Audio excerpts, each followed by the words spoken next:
சில்லறை விலைக்கு, அதாவது நம்ம கொஞ்சம் சுத்தப்படுத்தி ஒரு ஒரு நம்முடைய பிராண்டில் பேக் பண்ணி நம்ம நேரடியாக நுகர்வோருக்கு டைரக்டா சப்ளை பண்ண போனோம் அப்படின்னா அந்த தற்போதைய சூழலை வந்து அப்படியே முழுமையா மாத்திரலாம்.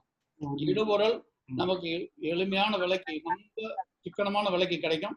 நம்முடைய விளைபொருளை அதிக விலைக்கு நம்மளால விற்க முடியும். நுகர்வோர் கொடுக்குற 100 ரூபாயில ஒரு 60 ரூபாய் நமக்கு வரக்கூடிய சாத்தியம் இருக்கு. இதை சாதிக்கிறதுக்காகத்தான் இந்த குழு அப்படிங்கிற அமைப்பை கொண்டு வரோம். தனி நபர் விவசாயம் பண்ணிட்டு இருக்கிற வரைக்கும் அந்த தற்போதைய சூழல் தான் இருக்கும். சில்லறை விலையில தான் கொடுத்தாகணும், மொத்த விலையில பொருளை வித்தாகணும். ஆனா நம்ம குழுவா சேர்ந்த ஒரு பாடு அந்த கூட்டு பண்ணை திட்டத்தினுடைய அடிப்படை தத்துவமே இதான். கூட்டா நம்ம இடுபொருளை வாங்கும் பொழுது, கூட்டா நம்ம அறுவடை பண்ணும் பொழுது, கூட்டா நம்ம சந்தைப்படுத்தும் பொழுது நமக்கு நல்ல சிக்கனமான விலைக்கு நம்ம இடுபொருளை வாங்க முடியும். விளைபொருட்களை அதிக விலைக்கு நம்ம விற்க முடியும். இதுதான் வந்து அடிப்படை தத்துவம். இன்னொன்னு 2 விஷயங்களை கவனிக்கணும். ஏன் தனிநபர் விவசாயம் இனிமேல் நடக்காது, ஏன் வந்து குழு சார்ந்த விவசாயம் தான் இன்னைக்கு எதிர்காலத்துல வரும் அப்படிங்கிறதுக்கு என்ன ஒரு காரணம் அப்படின்னா, 1/1/1995 வர்த்தகம் மற்றும் வரி பொது உடன்படிக்கை அப்படின்னு உலக நாடுகள்லாம் சேர்ந்து ஒரு உடன்படிக்கை பண்ணிக்கிட்டாங்க. உலக நாடுகள் எல்லாம் சேர்ந்து 187 நாடுகளும் சேர்ந்து நாம வந்து வர்த்தகம் மற்றும் பொது உடன்படிக்கை நான் பண்ணாங்க. அதாவது உள்நாட்டுல சப்சிடி எவ்வளவு கொடுக்கலாம், உற்பத்தி செய்யக்கூடிய பொருளுக்கு என்னென்ன சப்சிடி கொடுத்து விலையை குறைக்கலாம் அப்படிங்கிறதுக்கு ஒரு லிமிடேஷன். அதே மாதிரி வரி, வெளிநாட்டுல இருந்து இறக்குமதி பண்ற பொருளுக்கு வரி, இது எந்த அளவுக்கு போடலாம் அப்படிங்கிறதுக்கான ஒரு ஒப்பந்தம். இது ஏன் இந்த ஒப்பந்தம் அப்படின்னா, ஒரு நாடு பொருளாதாரத்துல வல்லரசு ஆகணும் அப்படின்னா இறக்குமதியை குறைக்கணும், ஏற்றுமதி அதிகம் பண்ணணும். இறக்குமதியை குறைச்சு ஏற்றுமதி அதிகம் பண்ணால் மட்டுமே அந்த நாட்டுல மணி வந்து ரிசர்வ் ஆகும். அந்த ரிசர்வ் விலையை வச்சு டெவலப்மெண்ட் பண்ண முடியும்.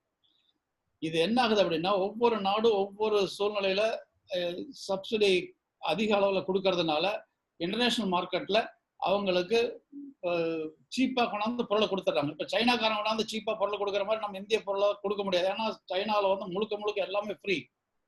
அதே மாதிரி உள்நாட்டுல இறக்குமதி பண்ணக்கூடிய பொருளுக்கு 300%, 400% வரியை போட்டோம்னா இறக்குமதியே பண்ண முடியாது. அதுக்காக எல்லாரும் ஒன்னா சேர்ந்து நாம வந்து இந்த அளவுக்கு தான் சப்சிடி கொடுக்கணும், இந்த அளவுக்கு தான் நம்ம டியூட்டி போடணும்னு ஒரு ஒப்பந்தம் பண்ணாங்க. அது 1/1/95 கதை. 1/1/2005 இந்த உலகமயமாகிறதும் வந்துருச்சு. WTO அப்படிங்கிற இந்த வர்த்தகத்தினுடைய நடைமுறை எல்லாமே வந்துருச்சு. 1/1/2005 உலக வணிகத்தோட ஒத்து நம்ம அனைத்து நாடுகளும் போக வேண்டிய ஒரு பயணம் பண்ண வேண்டிய ஒரு சூழ்நிலை. அப்போ இந்த உலக நாடுகளோட ஒத்து போறது அப்படி இந்த 10 ஆண்டு காலங்களுக்குள்ள என்ன சொன்னாங்கன்னா, நீங்க வந்து உங்களுடைய கொள்கையை மாத்திக்கங்க, உங்களுடைய உள்கட்டமைப்புல மாத்திக்கங்க, உங்களுடைய ரிசர்வ் வங்கி ஃபங்க்ஷன் பண்ற முறையை மாத்திக்கங்க, உங்க ஏற்றுமதியினுடைய திட்டங்களை மாத்துங்க. அந்த 10 ஆண்டு காலம் நீங்க எடுத்துட்டு நீங்க வந்து உலகத்தோட ஒரு ஒரு வர்த்தகம் பண்றதுக்கு நீங்க தயாராயிருங்க. உலக நாடுகள்ல இருந்து எல்லா பொருளும் இந்தியாவுக்குள்ள வரும், இந்தியாவில இருந்து எல்லா பொருளும் உலகத்துக்கு போலாங்கிற அந்த தேதி 1/1/2005. இதுல இந்த 10 ஆண்டு காலத்துல தொழில்துறையும் சேவைத்துறையும் அவர்களுக்கு வேண்டிய கட்டமைப்பை ஏற்படுத்தி கொண்டார்கள். அவர்களுக்கு தேவையான இது கொள்கை முடிவுகளை மத்திய அரசோட மாநில அரசோட உட்கார்ந்து பேசி எல்லாத்தையும் பண்ணிட்டாங்க. ஆனா இந்த முதன்மை துறைன்னு சொல்லக்கூடிய வேளாண்மையும் இந்த கால்நடை துறையும் அதை தவற விட்டுட்டாங்க. இந்த 10 ஆண்டு காலம் தவற விட்டுட்டாங்க. அதனால இப்ப என்ன ஆகுது அப்படின்னா, இப்ப மரவள்ளி 10,000 ரூபாய் 12,000 ரூபாய்க்கு போகுது டன்னு. திடீர்னு பார்த்தா 3,000 ரூபாய்க்கு வந்துடுது. காரணம், தாய்லாந்துல இருந்து அந்த மரவள்ளி மாவு மகாராஷ்டிராவுக்குள்ள இறங்குச்சுன்னா இங்க ஆட்டோமேட்டிக்கா விலை வீழ்ச்சி ஆயிரும்.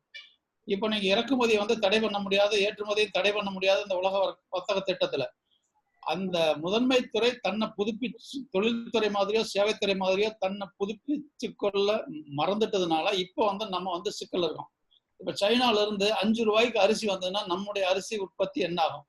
இந்தியாவில் இருக்கக்கூடிய அத்தனை அரிசி உற்பத்தி பண்ணக்கூடிய அத்தனை விவசாயிகளுடைய கதி என்ன ஆகும்? நல்லா சிந்திச்சு பாருங்க. இந்த 10 ஆண்டு காலத்துல தொழில்துறையும் சேவைத்துறையும் தன்னை புதுப்பிச்சுக்கிட்ட மாதிரி முதன்மை துறை தன்னை புதுப்பிக்க தவறிவிட்டது. அதை எடுக்கிறதுக்காகத்தான் இந்த கூட்டு பண்ணையம் உற்பத்தியாளர் கம்பெனி அப்படிங்கிற மாதிரியான நம்ம வந்து கொண்டு வரோம். இதனுடைய அடிப்படை என்ன அப்படின்னா, இப்ப உலகமயம் ஆயிட்டுது. ஏற்றுமதி அப்படிங்கிற வார்த்தைக்கு அர்த்தமே இல்லாம போயிடுது. எந்த நாட்டுக்கு எந்த பொருள் வேணாலும் அனுப்பலாம். அப்ப தனிநபர் சார்ந்த ஒரு வேளாண்மை எப்படி நடக்குதுன்னா, நம்ம ஊர்ல ஒரு தனிநபர் விவசாயி, அவருக்கு என்ன தொழில்நுட்பம் தெரியுமோ, அவர் கையில என்ன நிதி இருக்கோ, அவர் கையில என்ன முடியுமோ, அவர் என்ன நினைக்கிறாரோ அதை மட்டும் பண்ணிட்டு இருக்காரு. அப்ப தனித்தனியா இந்தியாவில் இருக்கக்கூடிய அத்தனை விவசாயிகளும், தமிழ்நாட்டுக்கு அத்தனை விவசாயிகளும் தனித்தனியா விவசாயம் பண்ணும் பொழுது, ஒரு 100 விவசாயிகளுடைய பொருளை நீங்க ஒன்னா சேர்த்த முடியாது. ஒன்னா சேர்த்துனா அந்த லாட் ஒரு மாதிரி இருக்காது. அது மாறி மாறி வித்தியாசமா போயிடும். அப்ப தனிநபர் சார்ந்த வேளாண்மை இந்த 1/1/2000 அப்புறம் 5க்கு அப்புறம் வந்து சாத்தியமே கிடையாது. இனி குழு சார்ந்த வேளாண்மை தான் வந்து அந்த இடத்துல உற்பத்தி பண்ணி ஒரே சீரா ஒரே மாதிரி 10 கண்டெய்னர் 100 கண்டெய்னருக்கு ஒரே மாதிரி விளைபொருளை கொடுத்தால் மட்டுமே இந்த உலகத்தோடு சேர்ந்து நம்ம வர்த்தகம் பண்ண முடியும். இப்போ நம்ம கையில் இருக்கிற நமக்கு முன்னாடி இருக்கிற பிரச்சனை இந்த ஒண்ணுதாங்க. அதாவது விவசாயிகளுடைய கண்ணுக்கு முன்னாடி தெரிகிற பிரச்சனை இது, வேளாண்மை துறைக்கு முன்னாடி உள்ள பிரச்சனை இது, வேளாண்மை பல்கலைக்கழகங்களுக்கு முன்னாடி உள்ள பிரச்சனை இது. என்னன்னா, உலக நாடுகள்ல இருந்து உணவுப் பொருட்களை இந்திய சந்தைக்குள்ள அனுமதிச்சு நம்முடைய விவசாயத்தை நசி விடுறதா? ஏன்னா எல்லா நாடுகள்ல இருந்து எல்லா பொருட்களும் இந்தியாவுக்குள்ள வந்தது அப்படின்னா அவங்கள சீப் ரேட்ல உள்ள கொடுத்துருவாங்க. அப்ப நம்முடைய உற்பத்தி செலவு அதிகம். நம்ம உற்பத்தி செலவு அதிகமா இருக்கிறதுனால நாம வந்து குறைச்ச விலைக்கு கொடுக்க முடியாது. அப்ப என்ன ஆகும்? எல்லா நாடுகள்ல இருந்து தங்கு தடையின்றி அந்த உலக வர்த்தகனுடைய சட்டத்திட்டத்தின்படி யாரும் நீங்க தடை பண்ண முடியாது. அப்ப உள்ள வந்ததுன்னா நம்முடைய வேளாண்மை அழிஞ்சு போயிடும். அல்லது நம்முடைய உணவுப் பொருட்களை உலக சந்தைக்கு அனுப்ப முடியுமா? நம்முடைய இந்திய வேளாண்மை வலிமையாக்கி அந்த உலகத்தை நம்முடைய சந்தையாக்கிக்க முடியுமா? உலகம் இந்தியாவை சந்தையாக்குறது அப்படிங்கிறது ஒண்ணு, இந்தியா உலகத்தை சந்தையாக்கி முடியுமா அப்படிங்கிறது இதுவா அதுவா அப்படிங்கிறதா இன்னைக்கு இருக்கிற ஒரு இக்கட்டான ஒரு சூழ்நிலை. அப்போ நம்ம முடிவெடுக்கிறது அப்படிங்கிறது வந்து எல்லா நாடுகள்ல இருந்து பொருளை உள்ள விட்டுருவோம், அதுக்கப்புறம் வந்து என்னமோ ஆயிட்டு போகுது அப்படிங்கிற மாதிரி விட்டோம் அப்படின்னா இந்தியாவில் வேளாண்மை அப்படின்னு ஒண்ணு நடக்காது. எல்லா உணவுப் பொருளும் வெளிநாட்டுல இருந்து உள்ள வந்து குவியும். நம்முடைய உற்பத்தி அப்படிங்கிறது எந்த சந்தையிலும் கொண்டு போய் எதை விற்க முடியாத ஒரு தோட்டம் அப்படியே திருவாரூர் தேர் நின்ன மாதிரி அப்படியே வேளாண்மை வந்து ஸ்ட்ரக்அப் ஆகி நிற்கக்கூடிய ஒரு சூழ்நிலை. இதை மாற்றணும் அப்படின்னா நம்ம வந்து சிறு குறு விவசாயிகளை வச்சுக்கிட்டு உலக சந்தைக்கு அனுப்புற மாதிரியான பொருட்களை நம்ம தயார் பண்ண வேண்டிய நிர்பந்தத்துக்கு இப்ப வந்துட்டோம். இப்போ சிறு குறு விவசாயிகள் அப்படின்னு எடுத்துக்கிட்டோம்னா கிட்டத்தட்ட ஒரு 85% சிறு குறு விவசாயிகள் தான் இருக்காங்க. அதுல அவங்களுடைய நிலத்தில் பார்த்தோம்னா ஒரு 50% மானாவாரி நிலமா இருக்கு. அது எல்லாமே ஒரு 1/2 ஏக்கர் 1 ஏக்கர் 1.5 ஏக்கர் 2 ஏக்கர் மீறி போனா 5 ஏக்கர் அப்படின்னு வரும் பொழுது இதுல உலகத்தரத்துக்கு நம்மளால வந்து பொருட்களை உற்பத்தி பண்ண முடியுமா? வாய்ப்பு இருக்கா? கொஞ்சம் நல்லா யோசித்து பாருங்க. வாய்ப்பே கிடையாது. அப்ப என்னதான் பண்ண முடியும்? என்னதான் பண்றது? இதை வந்து தொழில்துறையும் சேவைத்துறையும் நாட்டுக்கு சம்பாதிச்சு கொடுத்தா போதும், நம்ம உணவுத்துறை அப்படி முதன்மை துறை அப்படியே விட்டுட்டு நம்ம வெளிநாட்டுல இருந்து எல்லா உணவும் எல்லா மக்களுக்கும் 130 கோடி மக்களுக்கு நம்ம உணவு இறக்குமதி பண்ணிக்கலாம் அப்படின்னா அது சாத்தியமா? அதுவும் சாத்தியமே கிடையாது. அப்ப வேற வழியே கிடையாது. நாம வந்து நம்முடைய இந்தியாவை உலகத்துக்கான சந்தையா மாறுறதை அனுமதிக்காம உலக நாடுகளை நம்முடைய சந்தையா மாத்துறதுக்கு என்ன வழி அப்படிங்கிறத நம்ம சிந்திக்க வேண்டிய கட்டாயம் வந்துருச்சு. அதுக்காகத்தான் கூட்டு பண்ணைய திட்டம். அதாவது ஒரு சர்வே ஒண்ணு பண்ணாங்க. 8 ஆசிய நாடுகள்ல மக்களுடைய உணவு பழக்க வழக்கம் எப்படி மாறி இருக்கு. 8 ஆசிய நாடுகள் அப்படி இந்தியாவை சுற்றி இருக்கிற 8 ஆசிய நாடுகள்ல மக்களுடைய உணவு பழக்க வழக்கம் எப்படி மாறி இருக்குது. அதாவது கிராமத்துக்கும் நகரத்துக்கும் என்ன வித்தியாசம், மேல்தட்டு நடுத்தட்டு கீழ்த்தட்டு மக்களுக்குள்ள உணவு முறையில என்ன மாற்றம் வந்திருக்குன்னு ஒரு ஆய்வு வந்து உலக FAO நிறுவனத்தினுடைய ஆசிய டைரக்டர் வந்து இதை பண்ணார். அசோக் குலாத்தி அப்படின்னு ஒரு சயின்டிஸ்ட் வந்து இதை பண்ணார். முடிவுல என்ன சொன்னார் அப்படின்னா, அதாவது உயர்தர உணவுக்கு நுகர்வோர் வந்து தயாராயிட்டாங்க. இந்த 8 நாடுகள்லையும் கிராமமா இருந்தாலும் சரி நகரமா இருந்தாலும் சரி, மேல்தட்டு நடுத்தட்டு அடித்தட்டு மக்கள் எந்த மக்களா இருந்தாலும் சரி, ஒட்டு மொத்தமா உணவு வந்து நல்ல ஒரு குவாலிட்டி உணவுக்கு மாறிட்டாங்க. அதாவது ஒரு தவசம் தானியம்னு சாப்பிட்டுட்டு இருந்த மக்கள் இன்றைக்கு வந்து இறைச்சி, முட்டை, பால், காய்கறி, பழங்கள் அப்படிங்கிற ஒரு உயர்தர உணவுக்கு வந்துட்டாங்க. அதே மாதிரி பதப்படுத்தப்பட்ட உணவுக்கு மேல மாறி வந்துட்டாங்க. அப்போ இந்த இந்தியாவில் இருக்கக்கூடிய பெரிய சந்தை, உலகத்துக்கு இருக்கிற பெரிய சந்தை அப்படிங்கிறது இந்த 8 ஆசிய நாடுகள் ஒரு சாம்பிள் தான். மக்களுடைய உணவு பழக்கம் மாறி போன ஒரு அந்த உணவை நாம சந்தை கொடுக்கணும். அப்ப அந்த உணவுக்கான சந்தை வந்து ஸ்ட்ராங் ஆகிட்டே வருது. அதே சமயம் அதை உற்பத்தி பண்ணி கொடுக்க வேண்டிய விவசாயிகளுடைய நிலைமை ரொம்ப வித்தியாசமா இருக்கு. எப்படின்னா அவங்க வந்து சிறு குறு விவசாயிகள் அதுக்கு ஈடு கொடுத்து இந்த உயர்தர உணவை உற்பத்தி பண்ணி பப்ளிக்ல நுகர்வோர் கொடுக்கக்கூடிய இடத்துல அவங்க இல்லை. அதனால நீங்க விவசாயத்தை வந்து திறன் மேம்படுத்தி வந்து உயர்தர உற்பத்திக்கு நீங்க தயார் செய்தால் ஒழிய நீங்க உலக சந்தைக்கு போக முடியாது, இந்திய சந்தைக்கும் வர முடியாது. நல்லா நினைச்சு பாருங்க, நம்ம ஊர்ல வந்து கோழியா கிடையாது. எதுக்கு வந்து KFC அப்படின்னு சொல்லிட்டு வந்து ஒரு இறைச்சி கடை அமெரிக்காக்காரங்க வந்து இந்தியாவில் சந்து வந்தெல்லாம் வச்சு கோழி வித்துக்கிட்டு இருக்கான். அதே மாதிரி நம்ம ஊர்ல வந்து துணி உற்பத்தி அப்படிங்கிறது இந்தியாவுடைய விவசாயத்துக்கு இணையான ஒரு தொழில், துணி உற்பத்தி பண்றது. ஆனா இன்னைக்கு இடம் எங்க இருக்கு? இன்றைக்கு எல்லாமே கம்பெனிகளுடைய எல்லா உடை, ஆடை, அணிகள் எல்லாம் உள்ள வந்துருச்சு. இப்ப மக்கள் வந்து அதை நோக்கி போயிட்டாங்க. இப்ப அந்த தரத்துக்கு நம்முடைய ஆடை அணிகளான உற்பத்தி பண்ணாலுடைய நீங்க பண்ண முடியாது. அதாவது இறுதி என்ன சொல்றாருன்னா, இது வந்து மார்க்கெட் வந்து கணிஞ்சு வருது. ஆனா அதை உற்பத்தி செய்து கொடுக்க வேண்டிய இந்த விவசாயிகள் வந்து எல்லாம் பிரிஞ்சு தனித்தனியா கிடக்குறாங்க. இதுக்கு வந்து ஒரே வழி, இவங்களை எல்லாம் ஒன்னா சேர்ந்து கூட்டா சேர்ந்து பண்ண வச்சு அந்த தரமான பொருள் உற்பத்தி பண்ணி சந்தை கொண்டு போறதா அப்படிங்கிற ஒரு படிப்பு அறிக்கையை வந்து அவர் கொடுக்குறாரு. ரைட். எப்படி கூட்டா பண்றது? கூட்டா பண்றது அதுல ரெண்டு விதமான முறை இருக்கு. ஒரு உற்பத்தியாளர் குழுவில் 100 பேர் இருக்கீங்க.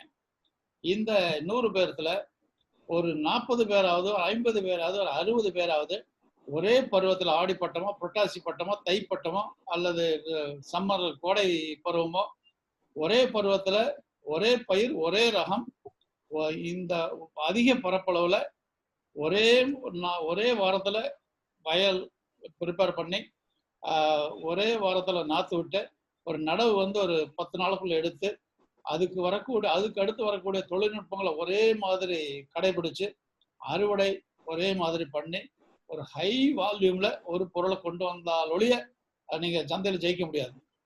இதைத்தான் வந்து இந்த கூட்டு பண்ணை திட்டத்துல வந்து நம்ம திருப்பி 2017-18 இருந்து 18-19, 19-20, 20-21 இந்த 4 ஆண்டுகளுமே இந்த மாதிரி குழுவா சேர்ந்து விவசாயம் பண்றதுக்கு நம்ம கத்துக்கணும். குழுவா சேர்ந்த விவசாயம் பண்ணாம விட்டோம்னா, தனித்தனியா நம்ம பண்ணிட்டு இருந்தோம்னா உலக சந்தை நம்மளை ஏறி முதிச்சுட்டு அந்த போயிடும். அதனால இப்போ இது சாத்தியமா? இப்போ ஒரே பருவத்துல வந்து நாங்க ஒரு 100 பேர் இருக்கிறோம் அப்படின்னா ஒரு 10 பேர் வந்து சேர மாட்டாங்க, அதுக்கு ஒத்துக்க மாட்டாங்க. இதுல வந்து பல இடைஞ்சல் இருக்கு, எங்க ஊர்ல இப்படி, எங்க ஊர்ல அப்படி, இந்த மாதிரி நமக்குள்ள பல பிரச்சனைகள் இருக்கு, இதனால நம்மளால செய்ய முடியாது அப்படிங்கிற மாதிரி ஒரு இடத்துக்கு நம்ம வந்திருக்கோம். ஆனா இது ஒண்ணுதான் தீர்வே ஒழிய வேற எந்த தீர்வுமே கிடையாது. நமக்கு வந்து ஒரு ஒரு ஒரு 50,000 டன், 1,00,000 டன் அப்படிங்கிறது நம்ம மக்காச்சோளமோ, சோளமோ, கம்போ, ராகியோ, மைனர் மில்லட்டோ அந்த வால்யூம்ல ஒரே தரத்துல இருந்தால் மட்டுமே நம்ம உலக சந்தைக்கு பொருளை கொண்டு போக முடியும். ஒரு பதப்படுத்துறது அப்படின்னா அதுக்கு ஒரே மாதிரியான இடுபொருள் வந்து நமக்கு தேவை. இது சாத்தியமா அப்படின்னு நினைக்கிறவங்க வந்து நாங்க 2004-05 தருமபுரி மாவட்டத்துல இந்த துல்லிய பண்ணை திட்டம் உற்பத்தி பண்ணும்போது, திட்டத்தை அமல்படுத்தும் போது 100 ஹெக்டேர்ல ஒரே சமயத்துல ஒரே வாரத்துல இது முட்டைக்கோசு, பூக்கோசு, மிளகாய், தக்காளி இந்த 4 பண்ணோம். 25 ஹெக்டேர் ஒரே மாதிரி நாத்து விட்டு ஒரே மாதிரி வயலை ப்ரிப்பேர் பண்ணி ஒரே 10 நாளுக்குள்ள அதை நடவு எடுத்து ஒரே மாதிரி அதை தொடர்ந்து பாதுகாத்து கொண்டு வந்து நான் வந்து அறுவடை பண்ணி நம்ம பெரிய நல்ல லாபம் பண்ண முடிஞ்சது. தருமபுரி மாவட்டம், கிருஷ்ணகிரி மாவட்டத்தில் நம்ம இதை சந்தைப்படுத்தணும். இந்த இதுல என்னென்ன நமக்கு அனுகூலம் அப்படின்னு பார்த்தோம்னா, ஒவ்வொரு வாரமும் அந்த குழு மீட்டிங் நடக்கும். அதுல ஒரு விவசாயி இன்னொரு விவசாயிக்கும் தன்னோட அனுபவத்தை பகிர்ந்துக்கலாம். இன்னொன்னு, சாகுபடியினுடைய வரவு செலவு கணக்கிலே முறையா பராமரிச்சு அவரவர் நிலத்துல இந்த ஒப்பந்த முறை இந்த ஒப்பந்த முறை சாகுபடிக்கும் போகலாம். அதாவது இதுல என்ன அப்படின்னா, எங்களுடைய அனுபவம் என்ன அப்படின்னா, இப்போ 100 விவசாயி இருக்காங்கன்னா அவர் வயலுக்கு போகும்போது எல்லா விவசாயிகளுமே அந்த பயிரை ஒரே மாதிரி போய் சீர்தூக்கி பார்க்கக்கூடிய அந்த திறன் எல்லாத்துக்கும் இருக்கிறது இல்லை.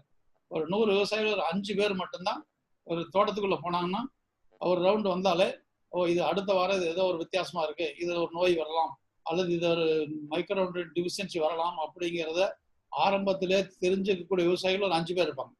ஸோ அவர்களுடைய அனுபவத்தை மற்ற எல்லாரும் நம்ம பகிர்ந்துக்கலாம். ஒரு தடவை என்னாச்சு, ஒரே ஒரே ஒரு ஒரு ஒரு ஏக்கர் நிலம், அதுல 3 பிளாட்டா இருக்கு. அதுல 2 பிளாட்ல நாங்க போட்ட தக்காளி அருமையா வந்தது. 3வது பிளாட்ல அந்த தக்காளி இதே ஒரே மாதிரி நட்டதான், ஒரே மாதிரி பராமரிப்பு தான். ஆனா 2 பிளாட்ல நல்லா வருது, ஒரு பிளாட்ல அந்த தக்காளி சரியா வராம உட்காருது. இதுக்கு என்ன காரணம் அப்படின்னு நம்ம ஆராய்ச்சி மக்கள்கிட்ட சொல்லி இது என்ன ஏதுன்னு கண்டுபிடிக்கிறதுக்காக ஒரு முயற்சி ஒரு பக்கம் நடந்தது. அதே சமயம் அங்க இருக்கிற விவசாயி சொன்னாரு, சார் இது அப்படி இல்லை, இந்த நல்லா வந்திருக்கிற தக்காளிக்கு 2 ஃபீல்டுலையும் சென்ற ஆண்டு நாங்க நெல் நடவு நட்டிருந்தோம். இந்த மோசமா வந்திருக்கிற தக்காளி இருக்கிற இடத்துல நாங்க எள்ளு போட்டிருந்தோம். ஸோ எள்ளுக்கு அப்புறம் வரக்கூடிய பயிர் இப்படித்தான் சார் உட்காரும் அப்படிங்கிற அந்த அனுபவ அறிவு இதை ஒவ்வொருத்தருக்கு ஒருத்தர் நம்ம பகிர்ந்துக்க முடியும். இன்னொன்னு, 2 பேர்த்துக்கு ஒரு இடுபொருள் வாங்குறதுக்கும் ஒரு 20 பேர்த்துக்கு ஒட்டு மொத்தமா இடுபொருள் வாங்கும்போது உங்களுக்கு இடுபொருள் வாங்குறதுல உங்களுக்கு நல்ல கணிசமா மிச்சப்படுத்த முடியும். இப்போ களைக்கொல்லியே 1 லிட்டர் வாங்கினீங்கன்னா 240 ரூபா வரும். அதே ஒரு பேரலா வாங்கினீங்கன்னா 150 ரூபாய்க்கு கிடைக்கும். ஸோ அந்த மாதிரி ஒன்னா சேர்ந்து பயிர் பண்றதுல இடுபொருள் மிச்சமாகும். அதே சமயத்துல நம்முடைய அனுபவத்தை பகிர்ந்துக்கலாம். அந்த இழப்பு அப்படிங்கிற பயிர் இழப்பு அப்படிங்கிற சூழ்நிலை வராம ஒவ்வொரு வாரம் நம்ம பேசி பேசி பேசி பேசி நம்ம முக்கியமா நம்ம உருப்படியா மகசூல் எடுத்துட முடியும். இன்னொன்னு, இப்போ ஒப்பந்த முறை சாகுபடியை மத்திய அரசு ஒரு சட்டம் போட்டு கொண்டு வந்திருக்காங்க. இந்த ஒப்பந்த முறை சாகுபடி அப்படின்ட்டு வரும்போது பசுமை நிலக்கடலை உற்பத்தியாளர் கம்பெனி லிமிடெட் அப்படின்னு மணப்பாறையில ஒரு கம்பெனி 500 ஏக்கர் அந்த ஒப்பந்த முறையில சாகுபடி பண்ணாங்க. அந்த 500 ஏக்கர்ல அந்த நிலம் தயாரித்தல இருந்து விதைப்புல இருந்து அதை மறுபடியும் திருப்பி பராமரிப்பு வரைக்கும் ஒரே சீரா ஒரே மாதிரி நாம சொன்ன இந்த கூட்டுப்பண்ணை திட்டத்தினுடைய அடிப்படையில கரெக்டா பண்ணி அந்த ஒப்பந்தத்தை நிறைவு பண்ணி அவர்களுக்கு இடுபொருளையும் மிச்சம், அதுல ஒரு லாபம், அது விலையும் பிக்ஸ்டு பிரைஸ், அதுல ஒரு லாபம். ஸோ இந்த கூட்டுப்பண்ணை திட்டத்துல அவரவர் நிலத்துல அவரவர் சாகுபடி பண்ணலாம். இதுல ஒருத்தர் நிலத்தை ஒருத்தர் கொடுக்கறதோ ஒருத்தர் நிலத்தை கம்பெனி கொடுக்கறதோ அந்த மாதிரி சூழ்நிலை எதுவுமே கிடையாது. இதைத்தான் நம்ம வலியுறுத்துறோம். இப்போ நமக்கு மாநில அளவுல நாங்க சீருதைக்கு ரிவ்யூ பண்ற மீட்டிங்ல பார்த்தோம்னா நிறைய டிஸ்ட்ரிக்ட்ல இதை சக்சஸ்ஃபுல்லா, அதாவது வெற்றிகரமா 200 ஏக்கர் 300 ஏக்கர் அப்படிங்கிற மாதிரி கூட்டா சாகுபடி பண்ணக்கூடிய முறையை நம்ம மக்கள் கொண்டு வந்துட்டாங்க. இதை மறுபடியும் திருப்பி நம்ம இன்னொரு முறை இதை நம்ம சிந்திக்க வேண்டியிருக்கு. பின்னாடி பார்க்கலாம். அதாவது நமக்கு ஒரு பழமொழி இருக்கு, உழுதவன் கணக்கு பார்த்தா உழக்கு கூட மிஞ்சாது அப்படிங்கிறது நம்ம பழமொழி. ஆனா கணக்கிட்டு உழவு செய்தால் உழவை எதுவும் மிஞ்சாது அப்படிங்கிறது புதுமொழி. இதை நாங்க துல்லிய பண்ணை திட்டம் நடைபெறும் போது நாங்க இதை கரெக்டா அதை கொண்டு வந்தோம். ஏன் அப்படின்னா, என்ன வரவு என்ன செலவுன்னு ஒரு கம்பெனில ஒரு தொழிற்சாலை வச்சிருக்கிறவங்க என்ன மாதிரி எல்லாம் வரவு செலவு கணக்கு பார்த்து ஒவ்வொரு வாரம் கணக்கு ஒவ்வொரு மாதம் கணக்கு பார்க்குறாங்களோ அதே மாதிரி நம்மளும் கணக்கு பார்த்து இந்த கூட்டா சேர்ந்து விவசாயம் பண்ணோம்னா இந்த உழவு அப்படிங்கிறத நமக்கு தைரியமா அடுத்த தலைமுறைக்கு நம்ம செய்யக்கூடிய அளவுக்கு நம்ம இதை எடுத்துட்டு போகலாம். இன்னொரு முறை அப்படிங்கிறது பங்கேற்பு பண்ணையம்னு சொல்றது. இதே திட்டத்தோட கூட வர்றது. ஆனா இது இப்போதைக்கு இது சாத்தியம் இல்லை. ஆனா எதிர்காலத்துல இதுவும் வரலாம் அப்படிங்கிறதுக்காக சொல்றேன் நான். அதாவது இதுல எப்படின்னா, அந்த நிலம் ஒரு 200-300 ஏக்கரை நிலம் ஒன்னா சேர்த்துருவோம். வரப்பு வாய்க்கால் பொலிக்கால் எல்லாத்தையும் எடுத்துருவோம். ஒவ்வொரு ஹெக்டேரா அதை நிலத்தை திருத்தி அமைச்சு அதுல மரப்பயிர்கள் ஒரு 50%, ஒரு வருட பயிர்கள் ஒரு 25%, ஒரு பருவ பயிர்கள் ஒரு 25%, இந்த மாதிரியான திட்டம் இது. ஆனா இப்போதைக்கு இது சாத்தியம் இல்லை. நிலத்தை வந்து எல்லாம் ஒன்னா சேர்த்துறதுல வந்து லீகல் பிரச்சனை நிறைய இருக்கிறதுனால இது பின்னாடி பார்த்துக்கலாம். இப்போதைக்கு நம்ம கூட்டு பண்ணை திட்டத்தை மட்டும் நம்ம நிறைவா பண்ண முடியும். இதுல இதுக்கு நிதி எங்க கூட்டா சாகுபடி பண்றதுன்னு சொல்றீங்க. இந்த கூட்டா சாகுபடி பண்றதுக்கு நிதிக்கு என்ன பண்ணலாம் அப்படிங்கிற ஒரு இடம் வரும். அதாவது இப்ப 5 ஆர்வலர் குழு சேர்ந்துதான் நீங்க ஒரு உற்பத்தியாளர் குழு பண்ணிருக்கீங்க. ஒவ்வொரு ஆர்வலர் குழுவிலையும் 20,000 ரூபாய் இருக்கு. இந்த 5 ஆர்வலர் குழுவில இருந்து எடுத்தீங்கன்னா உங்களுக்கு 1 லட்சம் உங்க கையில இருக்கு. அதே மாதிரி 5 லட்சத்துக்கு நம்ம இயந்திரம் வாங்க போறோம். இந்த இயந்திரத்தை வாடகைக்கு விடுறது அப்படிங்கிற போது வந்து கைட்லைன் என்ன கொடுத்துருக்கு அப்படின்னா, ஒரு 20 இயந்திரத்தினுடைய மதிப்புல 20% வந்து வாடகையை வரணும் அப்படிங்கிறது கொள்கையா வச்சிருக்கோம். அப்ப 5 லட்சத்துக்கு நீங்க மிஷினை வாடகை கொடுக்கும்போது அதுல ஒரு 1 லட்சம் வந்து நமக்கு முன்பணமா நம்ம கைக்கு வந்துடும். அப்போ ஒவ்வொரு உற்பத்தியாளர் குழுவிலையும் 2 லட்சம் நிதி இருக்கும்.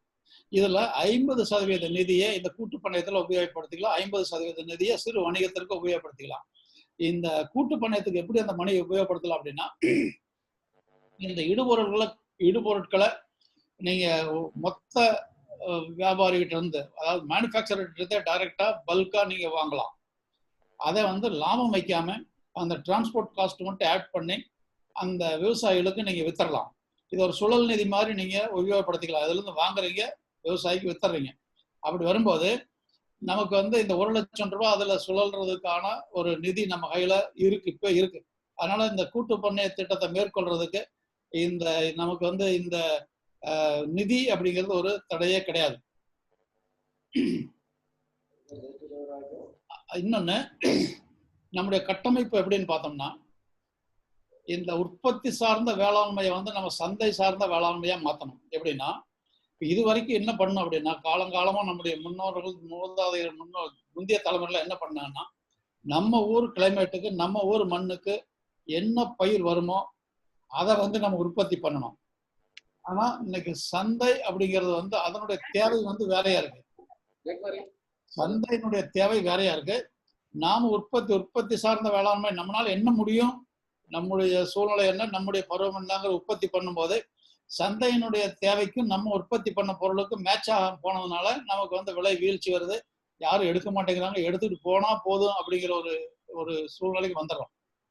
அதுக்கு பதிலா இந்த கூட்டு பண்ணையத்தில் உள்ள போகும்போது சந்தை சார்ந்த வேளாண்மைங்கிற ஒரு கோட்பாட்டை உள்ள கொண்டு வரோம். அதாவது எந்த சந்தைக்கு என்ன உற்பத்தி பண்றேன், இந்த கூட்டு பண்ணைய 20 பேர் நம்ம உற்பத்தி பண்றோம். இன்னைக்கு வந்து மக்காச்சோளமோ அல்லது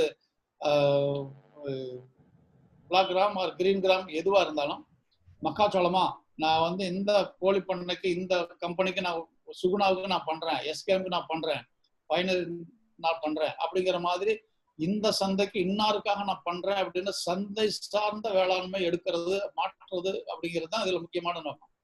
இதுக்கு தான் இந்த கட்டமைப்புகளை கொண்டு வரோம். இதுனா வரைக்கும் நம்ம என்ன பண்ணோம்,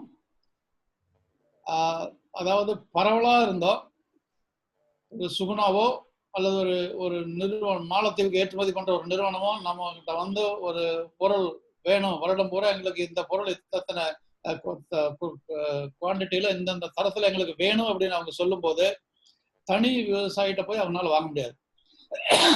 அவங்க வந்து ஏதாவது ஒரு கட்டமைப்பு வச்சு ஒரு குழு மூலம் நீங்க கொடுத்தீங்கன்னா நாங்க வாங்கிக்கிறோம் அப்படிங்கிறது தயாரா இருக்காங்க. அதுக்காக தான் இந்த கட்டமைப்பு நம்ம ஏற்படுத்துறோம். அதாவது உழவர் ஆழ்வார் குழு நம்ம 20 உறுப்பினர் சேர்த்தோம். இது வந்து உற்பத்தியை மேம்படுத்துறதுக்கான பிரத்யேக தளம். இது எஃப்ஐஜி. எஃபிஜி அப்படிங்கிறது வந்து உற்பத்தி கூட வணிகம் எடுக்கணும், ரெண்டும். அதாவது உற்பத்தியும் மேம்படுத்தணும், அதே சமயம் உற்பத்தி பண்ண பொருளை மதிப்பு கூட்டியோ அது சார்ந்த தொழிலையோ ஒரு வணிகத்தையும் நம்ம கையில் எடுக்கணும். இது உற்பத்தியாளர்களுடைய பொறுப்பு. அடுத்து வந்து உழவர் உற்பத்தியாளர் கம்பெனி அப்படிங்கிறது வந்து ஒரு 7 to 10 உற்பத்தியாளர் குழுக்கள் ஒன்னா சேர்ந்து நம்ம உருவாக்குற அந்த கம்பெனி. இது வந்து முழுக்க வணிகத்திற்கான பிரத்யேக தளம். இது நல்லா இதை வந்து நல்லா நீங்க யோசனை பண்ணி பாருங்க. தனித்தனியா பண்ணிக்கிட்டு இருந்த ஒரு சூழ்நிலைக்கும் இப்போ ஒரு அமைப்பு ரீதியா ஒரு விவசாயம் பண்ணக்கூடிய சூழ்நிலையும் உங்களுக்கு தெளிவா புரியும். ஏன் வந்து தொழில்துறையும் சேவைத்துறையும் அவங்க வந்து சந்தையில ஜெயிக்கிறாங்க அப்படின்னா, அவர்களுக்கு கான்ஃபெடரேஷன் ஆஃப் இந்தியன் இண்டஸ்ட்ரி அப்படின்னு அகில இந்திய அளவில் ஒரு அமைப்பு வச்சிருக்காங்க. அது ஒரு டிஸ்ட்ரிக்ட் லெவல்ல இருக்குது, ஸ்டேட் லெவல்ல இருக்குது, ஸ்டேட் லெவலுக்கு எல்லாம் சேர்ந்து தேசிய அளவில் வச்சிருக்காங்க. அது வந்து ஒவ்வொரு இண்டஸ்ட்ரிக்கும் வச்சிருக்காங்க. டெக்ஸ்டைல் இண்டஸ்ட்ரினா அதுக்கு CI, confident Indian industry, heavy இண்டஸ்ட்ரினா அதுக்கு தனியா. இந்த முதன்மை துறைன்னு சொல்லக்கூடிய வேளாண்மையும் இந்த கால்நடை துறை மட்டும்தான். இந்த மாதிரி எந்த விதமான ஒரு அமைப்பு ரீதியான ஒரு சூழ்நிலை இல்லாதனால நாம வந்து ரோட்ல வந்து போராட வேண்டிய ஒரு சூழ்நிலை வருது. பலவேறு பிரச்சனைகளை நம்ம சந்திக்க வேண்டி வருது. இந்த ஆர்வலர் குழு, உற்பத்தியாளர் குழு, உற்பத்தியாளர் கம்பெனிங்கிற இந்த கட்டமைப்பு நாளைக்கு தமிழ்நாடு மாநில அளவுல ஒரு ஒரு ஒரு அமைப்பா மாறும். இந்தியாவில் இருக்கக்கூடிய 35 மாநிலங்கள்ல ஒவ்வொரு மாநிலங்கள்லயும் இந்த மாநில அளவிலான கம்பெனி வந்த ஒருபாடு அதையெல்லாம் இணைச்சு தேசிய அளவில் பாரத் கிசான் ப்ரொடியூசர் கம்பெனி அப்படின்னு ஒரு அமைப்பு வரப்போகுது. அப்போ இந்த கட்டமைப்பு அப்படிங்கிறது தொழில்துறையில இருக்கு, சேவைத்துறையில இருக்கு, வேளாண்மை துறையில இல்லை. இந்த ஆர்வலர் குழு, உற்பத்தியாளர் குழு, உழவர் உற்பத்தியாளர் கம்பெனி அப்படிங்கிறது district level, state level, national லெவலுங்கிற ஒரு கட்டமைப்பு வரும் பொழுது நம்முடைய நலத்திட்டங்களை அரசுகிட்ட போய் போராட வேண்டிய ஒரு சூழ்நிலை இருக்காது. நமக்கு வேண்டிய இந்த டிஸ்ட்ரிக்ட்ல, இந்த மாவட்டத்துல, இந்த டிஸ்ட்ரிக்ட்ல எங்களுக்கு இந்த திட்டம் எங்களுக்கு வேணும்னு நம்ம கேட்டு பெறக்கூடிய இடத்துக்கு நம்ம வந்து போயிட முடியும். இதுக்காகத்தான் இந்த கட்டமைப்பு வந்து வலுப்படுத்தணும். அதுக்காக தான் இந்த கூட்டுப்பண்ணை திட்டத்துல இந்த சிஸ்டத்தை கொண்டு வந்திருக்கோம். கூட்டுப்பண்ணை திட்டத்துல 100 பேர் மட்டும் வாங்க நம்ம எல்லாம் பண்ணுவோம்னு சொல்லலை. ஆர்வலர் குழு பண்ணுவோம், உற்பத்தியாளர் குழு பண்ணுவோம், அதுக்கப்புறம் உற்பத்தியாளர் கம்பெனி பண்ணுவோம். இந்த கட்டமைப்பை நம்ம முறைப்படுத்திக்குவோம். ஒன்று வந்து உற்பத்திக்கான பிரத்யேக தளம், ரெண்டாவது வந்து உற்பத்தி பிளஸ் வணிகம். இன்னைக்கு தமிழ்நாட்டில் பார்த்தீங்கன்னா ஏகப்பட்ட உற்பத்தியாளர் குழுக்கள் ஏகப்பட்ட வணிகம் பண்ணிட்டு இருக்காங்க. மதிப்பு கூட்டி விற்கிறது, கொள்முதல் பண்ணி சந்தைப்படுத்துறது, டீலர்ஷிப் எடுக்கிறது, இந்த மாதிரி வணிகத்துக்கு போயிட்டு இருக்காங்க. அதாவது உற்பத்திங்கிற தளத்துல இருந்து விவசாயிகளை வந்து வணிகத்திற்கு மாற்றணும். இப்போ உற்பத்தி உற்பத்தி உற்பத்தின்னு வயலுக்குள்ளேயே கடந்ததுனாலதான் நம்ம காலங்காலமா இழந்துகிட்டே வந்திருக்கோம். சந்தையை பத்தி எந்த விதமான நமக்கு ஒரு அறிவே இல்லாம இருந்தது.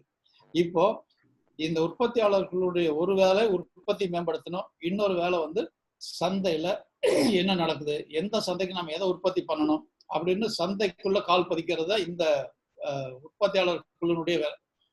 அதுக்கு அடுத்தது இந்த கம்பெனி. இன்றைக்கு இந்த கூட்டுப்பண்ணை திட்டத்துக்கு கீழே வந்து 120 கம்பெனி பழசு இருந்தது. இப்போ ஒரு 94 கம்பெனி புதுசா ஆடாய் வந்துருச்சு. இப்போ ஒரு 200 சொச்சம் கம்பெனி வந்து உற்பத்தியாளர் கம்பெனி வந்துருச்சு.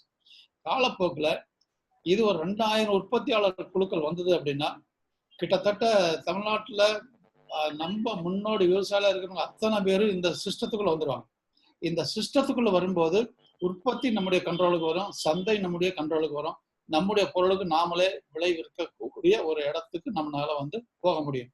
அதுக்காக தான் இந்த கட்டமைப்பு இருந்தால் மட்டுமே உற்பத்தி சார்ந்த வேளாண்மையா நம்ம சந்தை சார்ந்த வேளாண்மையா நம்மளால மாற்ற முடியும். இப்போ இந்த கூட்டுப்பண்ணை திட்டத்திற்கு அரசு என்னென்ன நிதிகளை கொடுக்குது அப்படின்னு பார்த்தோம்னா, ஒவ்வொரு உற்பத்தியாளர் குழுவுக்கும் 5 லட்சம் நீங்க வந்து பண்ணை இயந்திரங்கள், பண்ணை கருவிகள் வாங்கிக்கலாம் அப்படின்னு கொடுக்குறாங்க.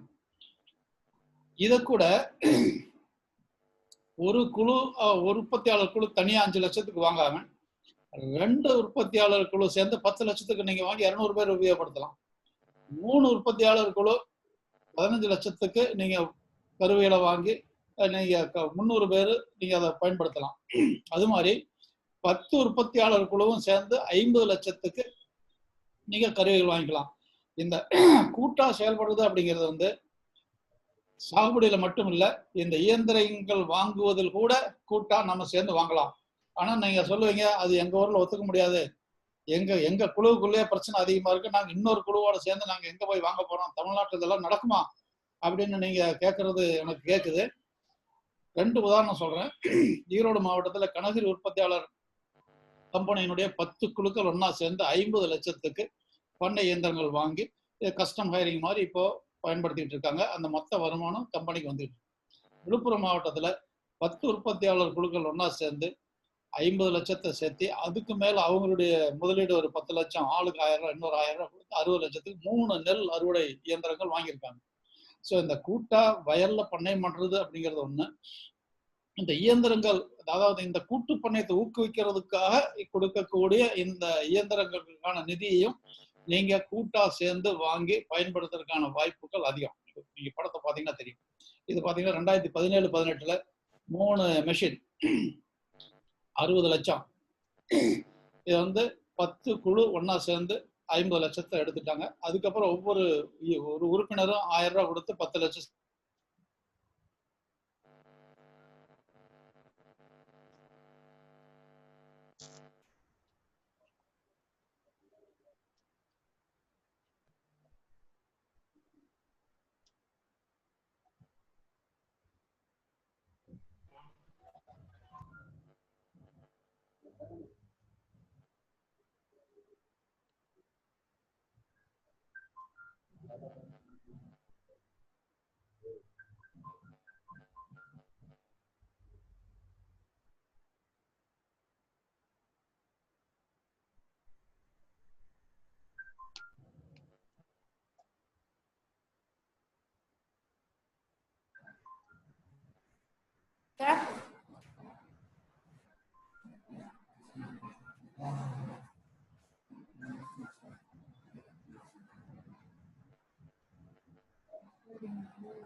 இது வந்து கனககிரியில 50 லட்சத்துக்கு ஒரு 5 டிராக்டர், ஒரு 7 ரொட்டாவேட்டர், ஒரு தூளாக்கும் கருவி ஒன்று, வைக்கோல் கட்டும் இயந்திரம்.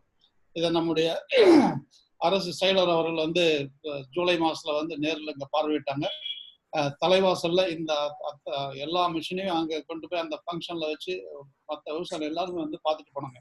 ஸோ இந்த கூட்டா இயந்திரம் வாங்குறது அப்படிங்கிறத இல்ல 10 குழு ஒன்னா சேர்றாலும் பரவாயில்ல, ஒரு 3 உற்பத்தியாளர் குழு 4 உற்பத்தியாளர் குழு சேர்ந்து ஒரு 20 லட்சத்துக்கு நீங்க பொருளை வாங்கினீங்கன்னா நீங்க அதை நல்லபடியா உபயோகப்படுத்த முடியும். இப்போ இந்த பண்ணை இயந்திரங்கள் வாங்குறது எப்படி? நீங்க அந்த ஸ்டேஜ் தான் இருக்கீங்க. உற்பத்தியாளர் இது ஆர்வலர் குழு பண்ணியாச்சு, உற்பத்தியாளர் குழு பண்ணியாச்சு, அக்கௌண்ட் ஓபன் பண்ணியாச்சு, இப்போ கொட்டேஷன்ஸ் எல்லாம் வாங்கிட்டு இருப்பீங்க. இந்த ப்ரொசீஜர் எப்படி, இது எப்படி வாங்குறது அப்படிங்கிறத நம்ம வந்து பார்க்கலாம். ரெண்டாவது பயன்படுத்துறது அப்படிங்கிறதுக்கான என்னென்ன வழிமுறைகள் இருக்குங்கிறத பார்க்கலாம். மூணாவது டிராக்டர் மாதிரியான ஆர்டிஓ ஆஃபீஸ்ல பதிவு பண்ண வேண்டி இருந்ததுன்னா என்னென்ன வழிமுறைகளை நம்ம கையாளணும் அப்படிங்கறதை நம்ம பார்க்கலாம். யார் வந்து நம்முடைய உற்பத்தியாளர் குழுவுக்கு 5 லட்சம் வருதுன்னு தெரியும். என்னென்ன இயந்திரங்கள் அப்படிங்கிறத யார் முடிவு பண்றது?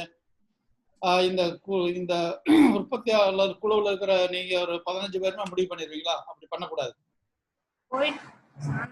முதல்ல ஆர்வலர் குழு 5 ஆர்வலர் குழுவுல நம்ம பகுதிக்கு என்னென்ன இயந்திரங்கள் வாங்கினா நம்ம பயன்படுத்த முடியும்னு அவங்களுடைய ஆலோசனையை கேட்கணும். அவங்களுடைய ஆலோசனை எப்படி கேட்கணும் அப்படின்னா, அவங்களுடைய குழுவுல தீர்மானம் போட்டு தீர்மானம் வந்து உற்பத்தியாளர் குழுவுக்கு கொடுங்கன்னு கேட்கணும். இந்த பாயிண்ட் நல்லா புரிஞ்சுங்க. நிறைய இடத்துல என்ன கம்ப்ளைண்ட் வருதுன்னா, எங்களை கேட்காம இதை வாங்கிட்டாங்க அப்படின்னு ஆர்வலர் குழுவுல இருந்து பிரச்சனை வருது. அரசு அலுவலர் வந்து இதைத்தான் சொன்னார், இதைத்தான் வாங்கணும்னு எங்களை கட்டாயப்படுத்திட்டாங்க அப்படிங்கிற ஒரு பிரச்சனை வருது. இன்னொன்னு இந்த டிஸ்ட்ரிக்ட்டுக்கு நாங்க தான் ஏஜென்ட், எங்களை தான் அரசு அப்ரூவ் பண்ணிருக்குன்னு ஒரு கம்பெனி வந்து அவங்க சொல்ற மிஷினை தான் வாங்கணும்னு உள்ள போன மாதிரியான கம்ப்ளைண்ட் எல்லாம் நிறைய முந்தைய ஆண்டுகள்ல வந்திருக்கு. அதெல்லாம் எதுவுமே கிடையாது. ஃபர்ஸ்ட் வந்து ஒவ்வொரு எஃப்ஐஜில இருந்தும் நம்ம பகுதியில நம்முடைய சூழ்நிலைக்கு என்ன வாங்கலாம் அப்படிங்கறத அவங்க குழுவில் டிஸ்கஸ் பண்ணி அதை ஒரு தீர்மானமா நம்ம கையில வாங்கிக்கணும். அதாவது எஃப்ஐஜி கொடுக்கறத நீங்க அப்படியே ஏற்றுக்கணுங்கிறது கிடையாது. ஆனா இருந்தாலும் அவங்களை அந்த ப்ராசஸ்ல இன்வால்வ் பண்ணணும். அவங்க கிட்ட இருந்து 5 குழுவுல இருந்து வரும்போது 5 குழுவுல இருந்து மாத்தி மாத்தி வரும், எல்லாம் ஒரே மாதிரி வராது. அந்த 5 குழுவுல இருந்து ஆலோசனை நீங்க வாங்கிட்டு அதுக்கப்புறம் உற்பத்தியாளர் குழுவில் நீங்க 15 பேர் உட்கார்ந்து இதை டிஸ்கஸ் பண்ணுங்க. இந்த 15 பேர் நீங்க உட்கார்ந்து டிஸ்கஸ் பண்ணி ரைட் நம்ம வந்து நம்ம பகுதிக்கு இந்த இயந்திரங்களை வாங்கணும்னா நம்ம வந்து முழுமையா பயன்படுத்த முடியும், இது நமக்கு தேவை, இது நமக்கு தேவையில்லை அப்படிங்கிறத நீங்க இறுதி பண்ணிக்கலாம். இந்த பட்டியலை இறுதி செய்வதில் உற்பத்தியாளர் குழுவினுடைய முடிவுதான் இறுதியானது. இதுல வந்து அரசு அலுவலரோ இயந்திரம் வழங்கக்கூடிய அந்த டீலரோ யாரும் வந்து உங்களை கம்பல் பண்ண முடியாது. நிறைய இடத்துல இந்த கம்ப்ளைண்ட் பழசுல வந்திருக்கு. இது முழுக்க முழுக்க உங்களுடைய சுதந்திரம். நீங்க வந்து முடிவு பண்றதா, நீங்க என்ன ரெசல்யூஷன் போட்டு கொடுக்குறீங்களோ அந்த எந்திரத்தை வாங்கணும். ஆண்டோட இந்த ஆண்டுல ஒரு மாற்றம் என்ன கொண்டு வந்திருக்கு அப்படின்னா, டிராக்டர் மட்டும் வாங்கக்கூடாது. அப்படி வாங்குறதா இருந்தா வேளாண் இயக்குனர்கிட்ட நீங்க பர்மிஷன் வாங்கணும்னு இந்த வருஷம் கொண்டு வந்திருக்கோம். ஏன் கொண்டு வந்திருக்கு அப்படின்னா, நிறைய இடத்துல டிராக்டர் வாங்கிட்டாங்க. அந்த டிராக்டர் வாங்குறதுக்கு 5 லட்சம் பத்தாது. இன்னொரு 2.5 லட்சம் தேவைப்படும். அந்த 2.5 லட்சத்தை நான் குழுவில் இருக்கிற யாரோ ஒருத்தர் வந்து நான் கொடுக்குறேன் அப்படின்னு அந்த அவசரத்தை கொடுத்துறாரு. அதுக்கப்புறம் அந்த மிஷின் டிராக்டர் வந்த பிற்பாடு எனக்கு இந்த காசை கொடுத்துட்டு தான் நீங்க அந்த வண்டி எடுத்து ஓட்டணும்னு அவர் வந்து கண்டிஷன் போடுறாரு. இல்லைன்னா அந்த வண்டி எனக்கு கொடுங்க அப்படிங்கிறாரு. இந்த மாதிரி சூழ்நிலையெல்லாம் வந்ததுனாலதான் இந்த டிராக்டர் வந்து வேண்டாம். அப்ப டிராக்டரோ 5 லட்சத்துக்கு அதிகமான உள்ள எந்த ஒரு மெஷினரியும் வேண்டாம். அதுக்கு வந்து ஸ்பெஷல் பர்மிஷன் வாங்குங்கன்னு இந்த வருஷம் கொண்டு வந்தாரு. போன வருஷத்துல இருந்து பிரச்சனை கிடையாது. அப்போ நீங்க என்ன பண்ணலாம், ரோட்டாவேட்டர், அதாவது ஒவ்வொரு ஆண்டும் 17, 18, 18, 19, 19, 20 நாங்க பார்க்கும் பொழுது ரொட்டாவேட்டரும் இந்த பவர் வீடரும் ரொம்ப அதிகமா போயிருக்கு. இந்த இயந்திரம் வாங்குறதுங்கிற பட்டியல் அப்படின்னு எங்க இருக்கு அப்படின்னா, வேளாண் பொறியியல் துறையில அவங்க ஒரு 140 பக்கத்துக்கு அச்சிட்டு ஒரு புக் வச்சிருக்காங்க. அதுல வந்து என்னென்ன கம்பெனி, டிராக்டர்னா எத்தனை கம்பெனி, எத்தனை மேற்கு, என்ன ஸ்பெசிபிகேஷன், என்ன விலை அப்படிங்கறத அவங்க நிர்ணயம் பண்ணி கொடுத்துருக்காங்க. அதை வந்து நீங்க ரெஃபர் பண்ணிக்கலாம். அதுல இருக்கிற ரேட்டை நீங்க அதே ரேட்டு கொடுத்து வாங்கணும் அப்படிங்கிறது கிடையாது. அதை வந்து நீங்க ரெஃபர் பண்ணிக்கலாம். அதுல இருந்து என்ன மிஷின், புது மிஷின் ஏதாவது வந்திருந்தா நீங்க அதை பார்த்து அந்த புது மிஷின் நீங்க வாங்கிக்கலாம். அது ஒரு ரெஃபரன்ஸா நீங்க வந்து வச்சுக்கலாம். அதை வச்சுட்டு நீங்க 5 லட்சத்துக்கு உள்ள மிஷினை வாங்கிட்டீங்கன்னா, இந்த தனி நபர் வந்து 1 லட்சம் போடுறது, 1.5 லட்சம் போடுறது, 2 லட்சம் போடுறது அப்படிங்கிற ஒரு இடத்துல வந்து சிக்கல் வந்து நமக்கு வராது. புரியுதுங்களா? அதனால இந்த வருஷம் வந்து நீங்க எல்லாமே இந்த 1 லட்சத்துக்கு 5 லட்சத்துக்கு குறைவான ஒரு இயந்திரங்கள் தான் இந்த வருஷம் வாங்குறதுக்கு உங்களுக்கு பர்மிஷன் இருக்கு.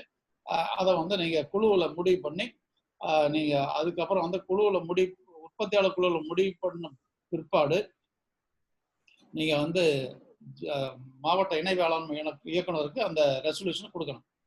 நீங்க வாங்கக்கூடிய அந்த நிறுவனம், கம்பெனி வேளாண் பொறியியல் துறையில பதிவு பெற்ற நிறுவனமா இருக்கணும். அதை ஒவ்வொரு மெஷினும் பதிவு பண்றதுல அந்த கம்பெனி வந்து தரமான கம்பெனி அப்படிங்கறதுக்காக அவங்க எம்பேனல் பண்ணி வச்சிருக்காங்க. அதுல பதிவு பெற்ற கம்பெனியில மட்டும்தான் நீங்க வந்து மெஷினரி வாங்க முடியுமோ ஒழிய, அது வேளாண் பொறியியல் துறையில பதிவு பண்ணாத ஒரு நிறுவனத்துக்கிட்ட தான் நீங்க ஒரு கம்பெனி இதை வந்து வாங்க முடியாது. அப்படி ஒரு நிர்பந்தம் வருது. இந்த மெஷின் நல்லா இருக்கு, இப்ப புதுசா வந்திருக்கு, இது வேணும் அப்படின்னா அந்த கம்பெனியை வேளாண் பொறியியல் துறையில ஃபர்ஸ்ட் பதிவு பண்ண சொல்லுங்க. அங்க வந்து ஒரு 15 நாள்ல அது பதிவு முடிஞ்சிடும். அதுக்கப்புறம் நீங்க அவங்ககிட்ட வாங்கலாம். இதுல டிரான்ஸ்போர்ட் வாகனங்கள் வாங்கக்கூடாது.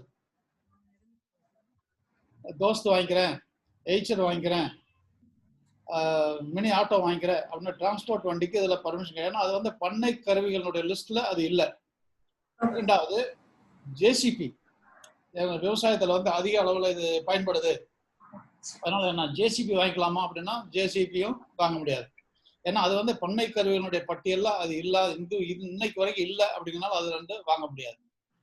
என்ன பிராண்டு, எந்த கம்பெனி, எந்த எந்த நிறுவனத்துக்கிட்ட வாங்கணும் அப்படிங்கிறத முழுக்க நீங்க உங்களுடைய உற்பத்தியாளர் குழுவுல நீங்க முடிவு பண்ணி தீர்மானமா கொடுக்கணும். தீர்மானம் கொடுக்காம வாய் வார்த்தையா சொல்லிட்டு நாளைக்கு வந்து மெஷின் வந்த பிற்பாடு இல்ல நாங்க ஒண்ணு சொன்னோம், இவங்க டிபார்ட்மெண்ட்ல இருந்து எனக்கு ஒண்ணு வாங்கி கொடுத்துட்டாங்கிற கம்ப்ளைண்ட் வரவே கூடாது. நீங்க தீர்மானம் என்ன ரெசல்யூஷன் போட்டு கொடுக்குறீங்களோ அந்த மெஷினுக்கு தான் இணை வேளாண்மை இயக்குனர் வந்து மாவட்ட ஆட்சியர்கிட்ட ஒப்புதல் வாங்கி கொடுப்பாரு. அதை மாத்தி நீங்க வாங்க முடியாது. புரியுதுங்களா? இந்த வாங்கிய அப்போ இன்னொன்னு பாயிண்ட் வருது. அதாவது ஒரே இயந்திரத்தை மல்டிபிள் நம்பர்ல வாங்கலாமா? வாங்கலாம். அதாவது இந்த பவர் வீடரே இருக்கு, அது ஒரு 4 வாங்கிக்கிறோம், 5 வாங்கிக்கிறோம், 3 வாங்கிக்கிறோம். ஒரே இயந்திரத்தை மல்டிபிள்ஸ் வாங்கலாம். ஒவ்வொன்றும் தனித்தனியாக வாங்கலாம். ஆனா இந்த பவர் ஸ்ப்ரேயர் அப்படிங்கிற வர இடத்துல ஒரு 20,000 ரூபாய்க்கு அதிகமா உள்ள பவர் ஸ்ப்ரேயருக்கு மட்டும்தான் அனுமதி இருக்கு. 5,000 ரூபாய்க்கு 5,000 ரூபாய் விலையுள்ள ஒரு பவர் ஸ்ப்ரேயர் வாங்கி நான் 100 பேருக்கு கொடுத்துட்றேன், எனக்கு வந்து நிம்மதி, யாரும் என்ன குறை சொல்ல மாட்டாங்க அப்படிங்கிற மாதிரி 100 பேருக்கு பகிர்ந்து அளிக்கிறது அப்படிங்கிறது இந்த கூட்டு தத்துவம் அங்க அடிபட்டு போயிருது. கூட்டா பயன்படுத்தணும் அப்படிங்கிறதுக்காக மெஷின் வாங்குறோம். நீங்க 5000 ரூபாய்க்கு வாங்கி ஆளுக்கு ஒரு கையில கொடுத்துட்டு போயிட்டீங்கன்னா அதுல வந்து அந்த கூட்டு தத்துவங்கிற அந்த இதுவுமே அடிபட்டு போயிடுது. அதுவும் பண்ணக்கூடாது. அதனாலதான் பவர் ஸ்ப்ரேயர் அப்படின்னா நீங்க 20,000 ரூபாய்க்கு மேல டிராக்டர்ல அட்டாச் பண்ணி அடிக்கக்கூடிய பவர் வேடர்னா பவர் ஸ்ப்ரேயர்னா நீங்க வாங்கலாம். 5000 ரூபாய்க்கு வந்து கொடுக்குறோம். அதே மாதிரி 5 குழுவுக்கு ஆளுக்கு 1 லட்சத்துக்கு வாங்கி 5 குழுவுக்கு கொடுத்துட்டு நான் வந்து கணக்கு முடிச்சுக்கிறேன், அதுவும் பண்ணக்கூடாது. நீங்க என்ன மெஷின் வாங்கினாலும் அது 100 பேத்துக்கும் சொந்தம். ஒரு குழுவுக்கு கொடுத்தாலும் அந்த அந்த அந்த குழு வந்து எனக்கு மட்டும்தான் சொந்தம், இது 20 பேர்த்துக்கு சொந்தம், இந்த மிஷின் எங்களுது அப்படின்லாம் சொல்ல முடியாது. அது வந்து அந்த குழுவினுடைய 100 பேர்த்துக்கும் சொந்தம் அப்படிங்கிறது தான். இன்னொன்று வந்து இந்த இந்த இந்த நீங்க கொட்டேஷன் வந்து வாங்குறீங்க. கொட்டேஷன் வாங்க போகும்போது நீங்க தனியா போய் கொட்டேஷன் வாங்காதீங்க. நீங்க போய் தனியா போய் கொட்டேஷன் வாங்கினீங்கன்னா நீங்க பனைமரத்தடியில் உட்காந்து பால் குடிச்ச கதையாயிரும். நீங்க போய் உண்மையாலுமே பேசி உண்மையாலுமே விலையை குறைச்சு நீங்க ஒரு கொட்டேஷன் வாங்கிட்டு வந்திருப்பீங்க. ஆனா நான் வந்து அதை ஒத்துக்க மாட்டேன். இது எப்படி ஒரு 5000 ரூபாய் வச்சிருப்பாரு அப்படிங்கிற கணக்கு தான் நான் போடுவேன். அதனால நீங்க போய் எங்க கொட்டேஷன் வாங்க போனாலும் குறைந்தபட்சம் 2 பேர் போகணும், அதிகபட்சம் ஒரு 5 பேர் போகணும். 2-3 கம்பெனி பாருங்க, கொண்டாந்து டெமோ பண்ண சொல்லுங்க. கொண்டாந்து நாங்க டெமோ பண்ணுங்கன்னு சொல்லுங்க. உங்க பக்கத்துல இருக்கிற குழுவெல்லாம் ஒன்னா சேர்த்தீங்க. ஒரு 3-4 குழு ஒன்னா சேர்த்திட்டு ஒரு கம்பெனிக்காரனை கூப்பிட்டு நாங்க இன்னைக்கு 5 குழு இங்க வரோம், உங்க மிஷினை வந்து எங்க தோட்டத்தில் நீங்க டெமோ பண்ணி காமிங்க அப்படின்னு சொல்லுங்க. நாங்க 5 குழு சேர்ந்து ஆளுக்கு இவ்வளவு 25 லட்சத்துக்கு வாங்க போறோம், நீங்க விலையை குறைச்சு கொடுங்கன்னு நீங்க கேட்கலாம். ஸோ எல்லாம் நீங்க சொந்தமா நீங்க வாங்க போனீங்கன்னா என்னென்ன முறையை கையாளுவீங்களோ அதை வந்து குழுவுக்காக நீங்க 3 பேர் சேர்ந்து அதை கையாண்டு குறைந்த விலையில அதிக பயனுள்ள பொருட்களை வந்து நீங்க வந்து வாங்கலாம். இந்த எக்ஸஸ் மணி அப்படிங்கிறது இனிமேல் வந்து யாரும் தனி நபர்கிட்ட வாங்காதீங்க. அவசரத்துக்கு 1 லட்சம் நான் கொடுத்துட்றேன், அதை வந்து நீங்க எடுத்து பயன்படுத்திங்க அப்படிங்கிற மாதிரியும் போகக்கூடாது. அதே மாதிரி இந்த 5 லட்சம் கவர்மெண்ட் கொடுக்குது, குழுவில் வந்து ஒவ்வொன்றும் 20,000 இருக்கு, அந்த குழுவில் இருக்கிற மணி எடுத்து இதுல போட்டு இன்னொரு 1 லட்சத்தை சேர்த்து 6 லட்சத்துக்கு நம்ம பொருள் வாங்கிக்கலாம் அப்படின்னா அதுவும் பண்ணக்கூடாது. ஏன்னா அந்த குழுவில் இருக்கிற மணி வந்து கூட்டு பணயத்துக்காக உள்ளது, அந்த குழு தனி வணிகம் பண்றதுக்காக உள்ள மணி. அந்த மணி வந்து இயந்திரம் வாங்குறதுக்காக கொடுக்கப்பட்ட மணி அல்ல. அது நல்லா ஞாபகம் வச்சுக்கணும். இந்த கருவி இதுலயே ட்ரெய்லர் டிராக்டர் அப்படிங்கிற மாதிரி பர்மிஷன் வாங்கி நீங்க வாங்கினீங்கன்னா ஆர்டி ஆஃபீஸுக்கு போகும்போது அங்க வந்து ஒரு ஒரு பதிவு பெற்ற ஒரு அமைப்புக்கு மட்டும்தான் ஆர்டி ஆஃபீஸ்ல வந்து நம்பர் கொடுப்பாங்க. இப்போ டிராக்டரே வாங்கிட்டீங்க, ஒரு இயக்குனருக்கு எழுதி, வேளாண் இயக்குனருக்கு எழுதி அவர் பர்மிஷன் வாங்கி ஒரு டிராக்டர் வாங்குறீங்க, அது வந்து ஆர்டி ஆஃபீஸ்ல பதிவு பண்ணி ஆகணும். ட்ரெய்லர் வாங்கினீங்கன்னா அதை பதிவு பண்ணி ஆகணும். அங்க போகும்போது உங்க ஒரு உற்பத்தியாளர் குழுவை நீங்க சொசைட்டி சட்டத்துக்கு கீழே பதிவு பண்ணி அந்த பதிவு எண்ணோட கொடுத்தா தான் ஆர்டி ஆஃபீஸ்ல பண்ணுவாங்க, இல்லாட்டி ஆர்டி ஆஃபீஸ்ல பண்ண மாட்டாங்க. அதனால இந்த வருஷம் அந்த ஆர்டி ஆஃபீஸ் கொஸ்டினே உங்களுக்கு வராது. ஏன்னா உங்களுக்கு டிராக்டர் வந்து கிட்டத்தட்ட இது வரைக்கும் யாரும் சேங்ஷன் பண்ணல, இனிமேல் பண்றதுக்கு சாத்தியங்கள் குறைவு. அதனால அந்த இஷ்யூ நம்ம எடுக்க வேண்டியதில்லை. இந்த இந்த எப்படி, அதாவது ஃபர்ஸ்ட் நீங்க எஃப்ஐஜில டிஸ்கஸ் பண்ணி அவங்ககிட்ட வந்து ரெசல்யூஷன் வாங்கிக்கணும். அதுக்கப்புறம் நீங்க முடிவு பண்ணணும். நீங்க முடிவு பண்ணிட்டு அதுக்குரிய கொட்டேஷன்ஸ் எல்லாம் வாங்கணும். கொட்டேஷன்ஸ் எல்லாம் வாங்கிட்டு நீங்க இணை வேளாண்மை இயக்குனருக்கு நீங்க வந்து உங்க பட்டியலாக கொடுக்கணும். இணை வேளாண்மை இயக்குனர் மாவட்ட அளவில் என்ன பண்ணுவார், 45 எஃபிஜி இருக்குன்னு வைங்க, அந்த 45 எஃபிஜில இருந்து வரக்கூடிய லிஸ்ட்டை ஒன்னா கையில வச்சுட்டு எல்லா கம்பெனிக்காரங்களையும் வர சொல்லுவாரு, உங்க எல்லா குழுக்களையும் வர சொல்லுவார். அவருடைய அலுவலகத்தில் நீங்க எல்லாருமே போவீங்க. அப்போ ஒரு கம்பெனி ஒரு குழுவுக்கு ஒரு ரேட்டு, இன்னொரு குழுவுக்கு இன்னொரு ரேட்டு கொடுக்க முடியாது. இப்போ ஒரு பவர் வைடர், ஒரு கம்பெனியோட பவர் வைடர், நாங்க வந்து ஒரு ஒரு ஒரு மெஷின் வாங்கினா இன்ன விலை, நாங்க இந்த மாவட்டத்துல 45 குழுவில் நாங்க 25 யூனிட் வாங்குறோம், அப்ப எனக்கு குறைச்சு கொடு, ஒரு 10 பீஸ்க்கு ஒரு பீஸ் ஃப்ரீயா கொடு. இப்போ ரியல் எஸ்டேட் எல்லாம் போனீங்கன்னா சொல்றாங்கல்ல 10 சைட் வாங்கினா ஒரு சைட் ஃப்ரீ அப்படின்னு. அந்த மாதிரி நாங்க வந்து ஒரு மிஷின் வாங்கினா அந்த விலை சொல்றேன், 10 மிஷின் வாங்குறோம், இந்த மாவட்டத்தில் இத்தனை மிஷின் ஒட்டுக்கா வாங்குறோம், இதுக்கு வந்து எங்களுக்கு வந்து கணிசமா எங்களுக்கு இன்சூரன்ஸை கட் பண்ணி கொடு, ஸ்பேர் வந்து அட்வான்ஸா எங்களுக்கு ஸ்பேர்ஸ் வந்து ஃப்ரீயா கொடு, எல்லாமே நீங்க கேட்கலாம், உங்களுடைய ரைட் அது. அங்க வந்து ஃபைனலைஸ் ஆயிட்டுது அப்படின்னா ரேட் வந்து ஒரு டிஸ்ட்ரிக்ட்ல ரேட் வந்து மாறாது. அப்போ எல்லாரும் சேர்ந்து நீங்க 45 குழுவோட தலைவர்கள் இருப்பீங்க, அந்த கம்பெனிக்காரங்களும் வந்திருப்பாங்க, எல்லாரும் சேர்ந்து பேசி ஒரு பார்கெயின் பண்ணி ஒரு ரேட் வந்துடுவீங்க. ஸோ உங்களுடைய மெஷினரி அதுக்குரிய ரேட் ஃபிக்ஸ் ஆயிட்டுதுன்னா அதுக்கப்புறம் இணை வேளாண்மை இயக்குனர் என்ன பண்ணாருன்னா மாவட்ட ஆட்சித்தலைவருக்கு அதை அனுமதிக்க வச்சு அவருடைய சேங்ஷன் வாங்கி சேங்ஷனை உங்களுக்கு கொடுப்பாங்க. சேங்ஷன் வந்த ஒரு பாடு நீங்கள் கம்பெனிக்கு சப்ளை ஆர்டர் பிளேஸ் பண்ணலாம். கம்பெனி வந்து ஒரு சிலர் அட்வான்ஸ் கேட்பாங்க, ஒரு சிலர் வந்து கொடுத்துட்டு வாங்கிக்கிறேன்னு சொல்லி வருவாங்க. அப்படி மெஷின் உங்கள் கைக்கு வந்த ஒரு பாடு அதை வந்து உங்கள் ஏடிஏ அல்லது ஏஓ அல்லது ஏடிஹெச் கையில் அவங்ககிட்ட மெஷின் வந்து அவங்க பார்ப்பாங்க. பார்த்துட்டு உங்களுடைய ஸ்டாக் புக்கில் அந்த மெஷினை என்ட்ரி போட்டு அவங்க நீங்கள் பண்ணும் அலுவலரும் கையெழுத்து போடுவாங்க. இந்த மெஷின் இந்த குழுவுக்காக வாங்கப்பட்டது, இதை அதை உறுதி செய்கிற மாதிரி ரெக்கார்டில் பதிவு பண்ணி ரெக்கார்ட் ஆயிடும். அதுக்கப்புறம் நீங்கள் வந்து மணியை அவங்களுக்கு கம்பெனிக்கு நீங்கள் ரிலீஸ் பண்ணிடலாம். இதோட இந்த இது முடிஞ்சிடும். இப்போ இந்த இயந்திரங்கள் வாங்குறது அப்படிங்கிறது இப்போதைக்கு உங்களுக்கு முக்கியமான பணி. ஏன்னா இப்போதான் நீங்கள் எஃப்ஐஜியிலிருந்து ஒன்றா சேர்ந்து குழுவாயிருக்கீங்க, உற்பத்தியாளர் குழுவாயிருக்கீங்க.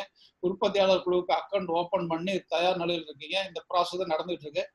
இதுல உங்களுக்கு ஏதாவது சந்தேகம் இருந்ததுன்னா இப்ப கேட்டுருங்க. இது இந்த சந்தேகத்தை நம்ம தெளிவு பண்ணிக்கலாம். இதுல நீங்க தெளிவா இருக்க வேண்டியது ரொம்ப முக்கியம். யாருக்காவது என்ன சந்தேகம் இருந்தாலும் இப்ப கேளுங்க. எப்படி மெஷினரி வாங்குறது, எதுக்காக இந்த கூட்டு பண்ணை திட்டம், இனி எதிர்காலத்துல அதாவது இன்னைக்கு வந்து எப்படி நான் சொல்றேன் கேளுங்க. இன்னைக்கு வந்து ஏடிஎம்க்கு ஒரு செக்யூரிட்டி போட்டு வச்சிருக்கிற மாதிரி அடுத்த தலைமுறை வேறு வேறு நல்ல தொழிலுக்கு போயிட்டாங்க. நம்முடைய அடுத்த தலைமுறை தோட்டத்துக்கு வரமாட்டாங்க.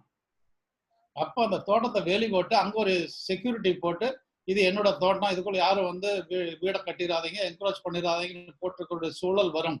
தனி நபர் விவசாயம் தொடர்ந்துட்டு இருந்ததுன்னா இதான் நடக்கும். நாம் எங்கேயோ ஒரு ஊரில் உட்காந்துருப்போம், நம்ம தோட்டம் எங்கேயோ இருக்கும், அடுத்தவங்க வந்து வேலியை போட்டக்கூடாதுங்கிறதுக்காக நம்ம செக்யூரிட்டி போட வேண்டிய சூழலை வந்துடும். யாருமே கவனமாக கேளுங்க. இதை கூட்டா நம்ம சாகுபடி பண்ணியே ஆகணும். ஒரு ஸ்டேஜில் இந்த உற்பத்தியாளர் நிறுவனம் எந்தெந்த விவசாயினால அவனால சாகுபடி பண்ண முடியலையோ அத்தனை நிலங்களையும் தானே எடுத்து ஒரு 1000 ஏக்கர் 500 ஏக்கர் 300 ஏக்கர்ல இந்த உற்பத்தியாளர் நிறுவனமே சாகுபடி பண்ணக்கூடிய ஒரு நேரம் வரும். நல்ல மனசுல வச்சுக்கோங்க. எதிர்காலத்துல அப்படி ஒரு சூழ்நிலை வரும். நம்மளால முடியாது, நம்ம அடுத்த தலைமுறை வயலுக்கு வந்து நிக்கல அப்படின்னா அந்த தோட்டத்தை நம்ம விற்க முடியாது, அது சும்மா வச்சிருக்க முடியாது.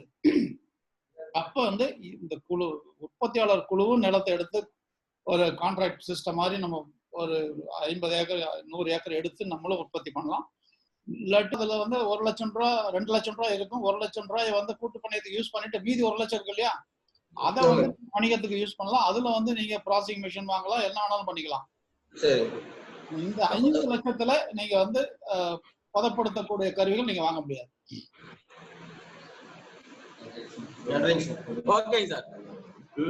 சொல்லுங்க அடுத்து. ஹலோ ஹலோ சார், வணக்கம். சொல்லுங்க. ஈரோடு மாவட்டம் அம்மாபேட்டையில இருந்து பேசுறேன் சார். சொல்லுங்க சார். நீங்க சொல்றது வந்து 7 அல்லது 10 குழுவுக்கு அந்த இது பவர் விடார் எல்லாம் யூஸ் பண்ணலாம்னு சொல்றீங்க இல்லைங்க சார்? ஆமாங்க. அது சாத்தியப்படுங்களா? நீங்க அம்மாப்பேட்டையில இருந்து முடக்குறிச்சி வரைக்கும் உங்களுக்கு எவ்வளவு நேரம்? ஒரு மணி நேரத்துல வந்துடலாம் இல்லையா? ஒரு வண்டி எடுங்க வாங்க. கனகிரி ஃபார்மர்ஸ் ப்ரொடியூசர் கம்பெனி எலுமாத்தூர்ல இருக்கு. 50 லட்சத்துக்கு 5 டிராக்டர் 7 ரொட்டாவேட்டர் பேலர் எல்லாம் வாங்கி நிறுத்தி வச்சு பர்ஃபெக்டா பண்ணிட்டு இருக்காங்க. நீங்க பாத்துட்டு போலாம். அது சார் அந்த மாதிரி நீங்க சொல்றது வந்து அந்த டிராக்டர் திட்டம் இல்லைங்கிறீங்க. இந்த வருஷம் இல்லைங்க. இந்த அதான் சார். இப்ப முதல் கட்ட இதா வந்து எங்களுக்கு 1 லட்சம் ரூபாய் கொடுக்குறாங்கல்ல சார்? 1 லட்சம் கிடையாது. ஒரு குழுவுக்கு 1 லட்சம் எல்லாம் கிடையாது. நீ அப்படி கணக்கு போட்டு கூடாது. உங்க உற்பத்தியாளர் குழுவுக்கு 5 லட்சம். அந்த குழு 1 லட்சம் பிரிச்சு தனித்தனியா மிஷின் வாங்கி கொடுக்க கூடாது. சரி சார். இப்ப 5 குழுவுக்கு வந்து வெவ்வேறு கருவிகள் வாங்கிக்கலாம். நீங்க சொல்ற மாதிரி வாங்கிக்கலாம். எல்லாரும் யூஸ் பண்ற மாதிரி இல்லைங்களா? 100 பேர் யாருக்கு வேணாலும் ஏலம் எடுப்பாங்க. நீங்க ஒரு குழுவில் வாங்கிட்டு எங்க குழுவில் 20 பேர் மட்டும்தான் நீங்க ஏலம் எடுக்கணும்னு சொல்ல முடியாது. சரி சரி. உற்பத்தியாளர் குழுவில் வாங்குறது அந்த 100 பேர்த்துல யாரு வேணாலும் ஹையஸ்ட் பிட் பண்ணி ஏலம் எடுக்கலாம். இது எங்க குழு, இது எங்களுக்கு உள்ளது, இது 20 பேருக்குள்ள நாங்க ஒருத்தர் தான் எடுப்போம்னு சொல்ல முடியாது. இல்ல சார், அதுல என்ன பிரச்சனை? மெயின்டைன் பண்றதுல பிரச்சனை இருக்குங்கிறது அது அடுத்து வரும். அது ஏலம் முறையை எப்படி பராமரிக்கிறது அப்படிங்கிறது அடுத்த டாபிக் இருக்கு. வாங்குறதுல உள்ள சந்தேகத்தை கேளுங்க. சரி சார், ரொம்ப நன்றி. பர்ச்சேஸ் பண்றதுல உள்ள சந்தேகம் கேளுங்க. பராமரிக்கிறது அப்புறம் அடுத்தது பார்ப்போம். தேங்க்யூ. சொல்லுங்க சார். கோபிச்செட்டிப்பாளையம் சார். சொல்லுங்க. ஹலோ, சொல்லுங்க சொல்லுங்க. அதாவதுங்க நாங்க வந்து சேர் ஓட்டுற மாதிரி 4 வீல் கிரிப்பர் வாங்கலான்ட்டு நினைச்சிட்டு எல்லா ஏற்பாடும் ஆயிடுச்சுங்க. என்னங்க 4 wheel gripper sir, 4 wheel gripper sir. 4 wheel gripper chair ஓட்டுற மாதிரிங்க சார். எங்களுக்கு வந்து அதுதான் ரொம்ப சௌகரியப்படுது. அடிக்கடி வயல் ஓட்டுறதுனால எங்களுக்கு வந்து அதுதான் தேவைப்படுது. இல்ல 4 வீல் என்னங்க கிரிப்பருங்களா? ஆமா சார், ஓட்டுற மாதிரிங்க சார். வாங்கலாமே. அது வாங்கலாம்ன்றது எங்க 100 ஃபார்மருக்கு ரொம்ப விருப்பங்க. அதான் வாங்க சொல்றாங்க. இல்ல நீங்க வந்து அந்த அந்த கம்பெனி வேளாண் பொறியியல் துறையில பதிவு பண்ணிருக்காங்களான்னு மட்டும் கேட்டுங்க. அது கேட்டு வேளாண் பொறியியல் துறையில பதிவு பண்ணி இருந்தாங்கன்னா நீங்க அந்த இயந்திரம் வாங்கலாம். டிரான்ஸ்போர்ட் ஐட்டம் வாங்கக்கூடாது, ஜேசிபி வாங்கக்கூடாது. அவ்வளவு. ரைட். அடுத்து ஹலோ சொல்லுங்க. ஹலோ,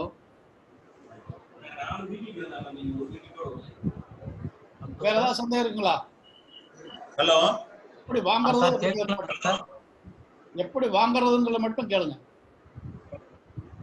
ஹலோ சார், சொல்லுங்க. கால்நடையில அறுவடை இயந்திரம்லாம் இருக்கு இல்லைங்க சார்? ஆமாங்க, கட் பண்றது மாதிரி அதெல்லாம் வாங்கலாம். அதாவது வாங்கிக்கலாமாங்க சார்? தீவனம் வெட்டுற மிஷினு, தென்னந்தோப்புக்குள்ள மட்டை வெட்டுற மிஷினு, இதெல்லாம் வாங்கலாம். அது எப்படிங்க சார்? அந்த உழவர் குழு மூலமா இருந்தா வாங்கலாமாங்க சார்? அது எப்படிங்க சார்? ஆர்வலர் குழுவில் வாங்க முடியாதுங்க. இது வந்து உற்பத்தியாளர் குழு தான். நிதி அங்கதான் வரும். அந்த உற்பத்தியாளர் குழு தான் வாங்க முடியும், ஆர்வலர் குழு வாங்க முடியாது.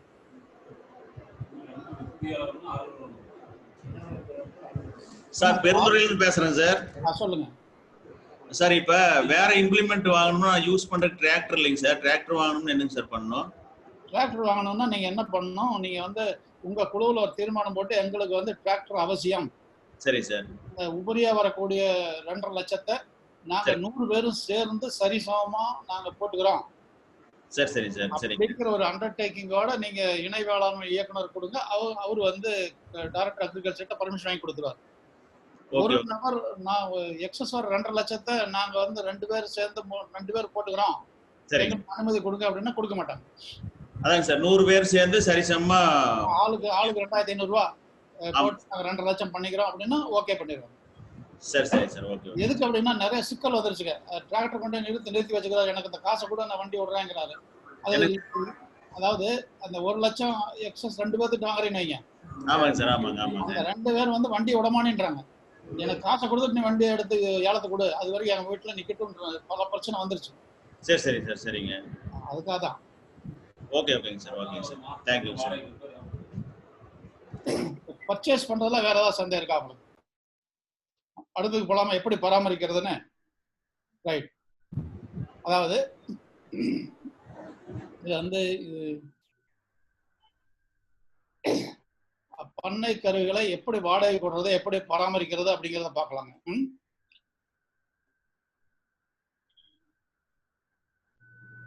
அதாவது நம்ம வந்து எல்லா ப்ரொசீஜரும் ஃபாலோ பண்ணி கருவிகள் வந்து நம்ம இடத்துக்கு வந்துருச்சு. வந்து 2 விதமா நம்ம இதை பராமரிக்கலாம். ஒண்ணு வந்து குழுவே நாங்க பாத்துக்கிறோம், உற்பத்தியாளர் குழுவே நாங்களே மேனேஜ் பண்ணிக்கிறோம், நாங்களே வாடகை கொடுறோம், நாங்களே வாடகை வசூல் பண்ணிக்கிறோம், நாங்களே அக்கௌண்ட் பண்ணிக்கிறோம் அப்படிங்கிறது ஒரு முறை. இன்னொன்னு வந்து அதை வந்து நீங்க வந்து வாடகையை வந்து பிட் பண்ண விடுங்க. பிட் பண்ண விட்டு யார் வந்து ஹையஸ்ட் பிட்டரோ, ஒரு வருஷத்துக்கு நான் வந்து ஒரு மினிமம் வந்து 20% வச்சிருக்காங்க. ஒரு சில மாவட்டங்கள்ல ஒரு போக பயிர் இருக்கிற இடத்துல 20% போகாதுங்கிற இடத்துல கலெக்டர் வந்து ஒரு ஃப்ளோர் ரேட் பிக்ஸ் பண்ணுவார். அந்த ரேட்டை விட யார் வந்து ஹையஸ்ட் பிட் பண்ணி நான் குழுவுக்கு நான் காசு கொடுக்குறேன், இந்த வண்டி எனக்கு கொடுங்க, நான் வாடகை எடுத்துக்கிறேன் அப்படின்னு கொடுக்குறாங்களோ அவங்களுக்கு 1 இயருக்கு கொடுக்கலாம். இதுல 2 விஷயங்கள் கவனிக்க வேண்டியது.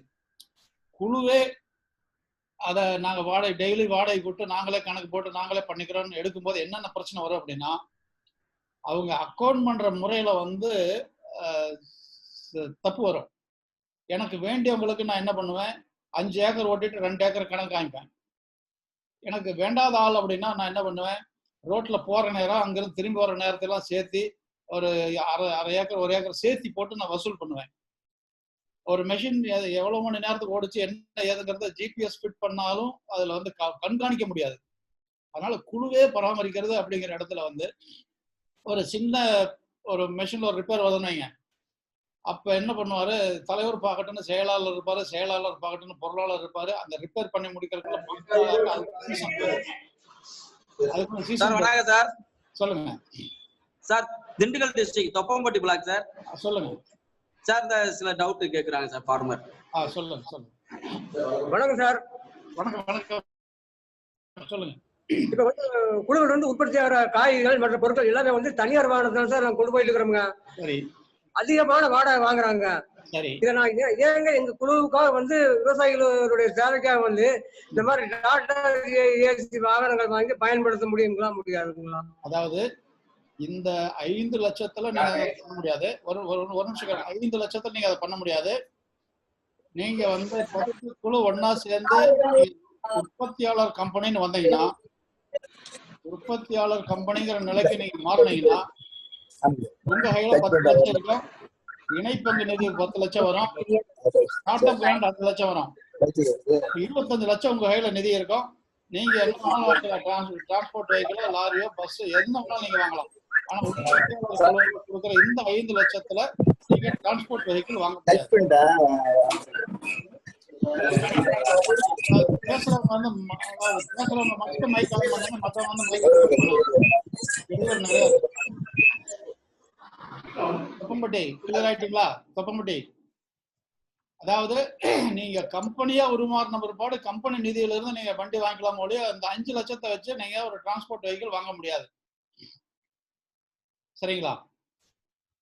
சரி. இந்த இந்த பராமரிப்புக்கு வருவோம். அதாவது அதிக வாடகை கொடுக்கிறவரு அப்படிங்கறது வந்து நான் அதிக வாடகை கொடுக்குறேங்கிறதுக்காக நான் எனக்கு தான் கொடுக்கணும்னு நீங்க வந்து உரிமை கொண்டாட முடியாது. ஏன்னா ஒருத்தருக்கு நல்லாவே தெரியும், இவர்கிட்ட மெஷினை கொடுத்தோம்னா 3 நாள்ல அதை காலி பண்ணி விடுவா அப்படிங்கிறது தெரியும். அவர் வந்து நான் ஹையஸ்ட் பிட்டர், நான் வந்து 50% கொடுக்குறேன் அப்படிங்கிற மாதிரி ஏறி அடிச்சு வந்தாருன்னா அவருக்கு கொடுக்கலாம் வேண்டாமான்னு முடிவு பண்ற இறுதி முடிவு குழுவுக்கு தான் உண்டு.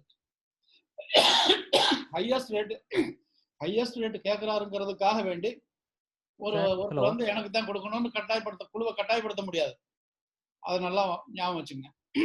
இது மாதிரி குழுவே நடத்துறதை விட ஏல முறையில ஒருத்தருக்கு லீஸுக்கு விட்டுறது தான் நல்லது. அந்த லீஸுக்கு விடும்போது 20 ரூபா பாண்டு பேப்பர்ல என்னென்ன குழுவினுடைய பொறுப்பு என்ன, அந்த எடுத்து உபயோகப்படுத்துறவருடைய பொறுப்பு என்னங்கிறது அதுல டிஃபைன் ஆகி வந்துடும். மெஷினுக்கு மேஜர் டேமேஜ் வரக்கூடாது. ஒவ்வொரு மாதமும் அந்த குழு மீட்டிங்க்கு அந்த வண்டியினுடைய கண்டிஷனை பத்தி அவர் ஒரு அறிக்கை கொடுக்கணும். வண்டி நல்லா இருக்கு, அல்ல சின்ன ரிப்பேர் வந்திருக்கு. இல்லாட்டி ஒவ்வொரு மாதம் வந்து அறிக்கை கொடுக்காம விட்டா என்ன ஆகும் அப்படின்னா, இப்போ திடீர்னு ஒரு நாளைக்கு வந்து வண்டி சுத்தமா ஒன்றும் ஆகல, எல்லாம் கடப்புல போயிட்டு காயலாங்கடைக்கு போக வேண்டியதான் அப்படின்னு சொல்லிடுவார். ஒரு சின்ன பிரச்சனை வரும்போது ஒவ்வொரு மாதம் மீட்டிங்க்கும் வண்டியினுடைய நிலைமை வந்து அந்த ஏலம் எடுத்தவர் வந்து வண்டிக்கு வந்து குழுவுக்கு அறிக்கை கொடுக்கணும். அதாவது ஒரு வருஷம் முடிஞ்சிருது, அந்த மெஷினை கொடுக்கும்போது திருப்பி ஒரு ஒர்க் ஷாப்ல விட்டு கம்ப்ளீட்டா அதை ரன்னிங் கண்டிஷன்ல கொண்டு வந்து அவர் வந்து திருப்பி வந்து அவரை ஒப்படைக்கணும். அடுத்த வருஷம் அவரே ஏலத்துக்கு எடுத்தாலும் சரி, இன்னொருத்தர் ஏலத்துக்கு எடுத்தாலும் சரி. அதனால அந்த ஏல முறைக்கு போயிட்டா உங்களுக்கு வந்து பிரச்சனை கிடையாது. ஒவ்வொரு மெஷின்லையும் கூட்டுப்பண்ணை திட்டம் வேளாண்மை துறை தமிழ்நாடு அரசுன்னு நல்ல பெயிண்ட்ல வந்து எழுதணும். ஒவ்வொரு மெஷின்லயும் எழுதணும். இது வந்து உங்க ரெக்கார்ட்லயும் பதிவாகும். இந்த ஏல முறை அப்படிங்கிறது வந்து நல்லது. அதுதான் வந்து சிறப்பா பிரச்சனையே இல்லாம போயிட்டு இருக்கு. அவரு ஒரு சின்ன பிரச்சனை அப்படின்னா ஒரு நைட்டோட நைட்டா அதை வந்து சரி பண்ணிடுவாரு. இன்னொன்னு, அதுக்கு மேல வருஷம் பூரா ஓட்டு இந்த வாடகை லீஸ் அமௌண்ட் கொடுத்தது பிற்பாடு வர்றது அவருடைய லாபம். அதனால ஏல முறையில விடுறதும் தமிழ்நாட்டை பொறுத்த வரைக்கும் எல்லா டிஸ்ட்ரிக்ட்லயும் நல்லபடியா போயிட்டு இருக்கு. இதுல ஏதாவது உங்களுக்கு சந்தேகம் இருக்கா, எப்படி வாடகை கொடுறது அப்படிங்கிறதுல?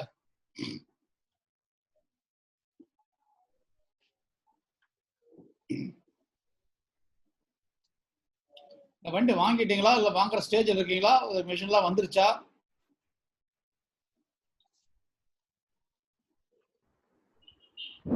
Hello sir. சொல்லுங்க சார். சொல்லுங்க ஹலோ சொல்லுங்க சார், ஈரோடு மாவட்டம் பவானி சார் வட்டாரத்துலேருந்து பேசுகிறோம். சொல்லுங்க. இந்த இயந்திரம் வாங்கின பின்னாலிங்க யாழை விட்டு ஒருத்தர் எடுத்துட்டாரு. சரி. அந்த இயந்திரத்தை அந்த 100 பேருக்குள்ளதான் வாடகை விடணுங்களா இல்லை வெளியால் கொடுலாமா? விட முடியாது. 100 பேருக்குள்ள ஒருத்தர் தான் எடுக்கணும். 100 பேருக்குள்ள தான் எடுக்கணும். ஆமா, வெளியாளுக்கு தேர்ட் பார்ட்டி கொடுக்க முடியாது. சரிங்க சார். இன்னொரு சந்தேகம். சொல்லுங்க. இப்ப யாருமே யாழை எடுக்க முன் வரல. அப்போ அந்த இயந்திரம் என்ன பண்ண, யாருடைய பராமரிப்பு இருக்கிறது? யார் அதை இன்சார்ஜ் எடுத்துக்கிறதுங்க? அந்த குழுவினுடைய தலைவர், செயலாளர், பொருளாளர், அவங்க 3 பேர் அதை பார்க்கணும். அப்புறம் இந்த வாடகை நிர்ணயம் பண்றதுல எப்படி சார்? இங்க லோக்கல் இருக்கிற வாடகை வச்சு நிர்ணயம் பண்ணிக்கலாமா? இல்லைங்க, அதாவது கவர்மெண்டோட கைட்லைன் வந்து 20% வண்டியினுடைய விலையில 20% ஃப்ளோர் பிரைஸ். ஒரு சில இடத்துல வந்து 2 சீசன் விவசாயம் இருக்கிற இடத்துல அதிகம் போகும், ஒரு சீசன் வெள்ளாமை இருக்கிற இடத்துல குறையும். இந்த 20% நீங்க மாத்தணும், குறைக்கணும் அப்படின்னா நீங்க மாவட்ட ஆட்சித்தலைவர்கிட்ட அனுமதி வாங்கணும். சரிங்க சார். Okay sir. ரைட். அதாவது இயந்திரங்கள் வாங்குறது அண்ட் இயந்திரங்களை பராமரிக்கிறது அல்லது லீஸ் போடுறதுல ஏதாவது சந்தேகம் இருக்குங்களா? ஹலோ, வணக்கம் சார். வணக்கம், சொல்லுங்க. ஈரோடு மாவட்டம் அம்மாபேட்டையில இருந்து பேசுறேன் சார். சொல்லுங்க சார். இந்த வாடகை கொடுக்கற இதுல வந்து போன தடவை வந்து மானாவாரி மேம்பாட்டு திட்டத்துல வந்து ஒரு கிளஸ்டருக்கு ஒரு டிராக்டர் ஒன்று இது பண்ணாங்க சார். ஒரு கிளஸ்டருக்கு ஒரு டிராக்டருங்க 8 லட்சம் ரூபாய் மானியத்துல. அல்ல, அது வந்து ப்ராசஸிங் மெஷினரி தான். அது வந்து ப்ராசஸிங் மெஷினரி, ஒரு 100 பேர் சேர்ந்த கிளஸ்டர். அதாங்க, அது வந்து உங்க எஃபிஜிக்கு ஈக்குவல். அதான் சார். அதுல வந்து டிராக்டர் ஒண்ணு வாங்கினாங்க சார். அவர் வந்து அதுல வந்து அனுமதிக்க மாட்டாங்க. அதுல வந்து ப்ராசஸிங் மெஷினரி மட்டும் தான் வாங்கணும். அதுல போய் டிராக்டர் நீங்க வாங்கவே முடியாது. வாங்கிட்டாங்க சார். முடியாது. டிபார்ட்மெண்ட்ல கொடுத்திருக்காங்க. சான்ஸே கிடையாது. இல்ல, டிபார்ட்மெண்ட்ல கொடுத்திருக்காங்க சார். இல்ல, அதாவது வேளாண் பொறியியல் துறை அதை கொடுக்கணும். இயந்திர துறையில இருந்து தான் கொடுத்திருக்காங்க. வேளாண்மை பொறியியல் துறையில இருந்துங்க சார். அந்த டிராக்டர் கொடுத்துங்க. அவர் வந்து 4 வருஷமா அவரே யூஸ் பண்ணிட்டு இருக்காரு, யாருக்கும் ஓட்டுறது இல்ல.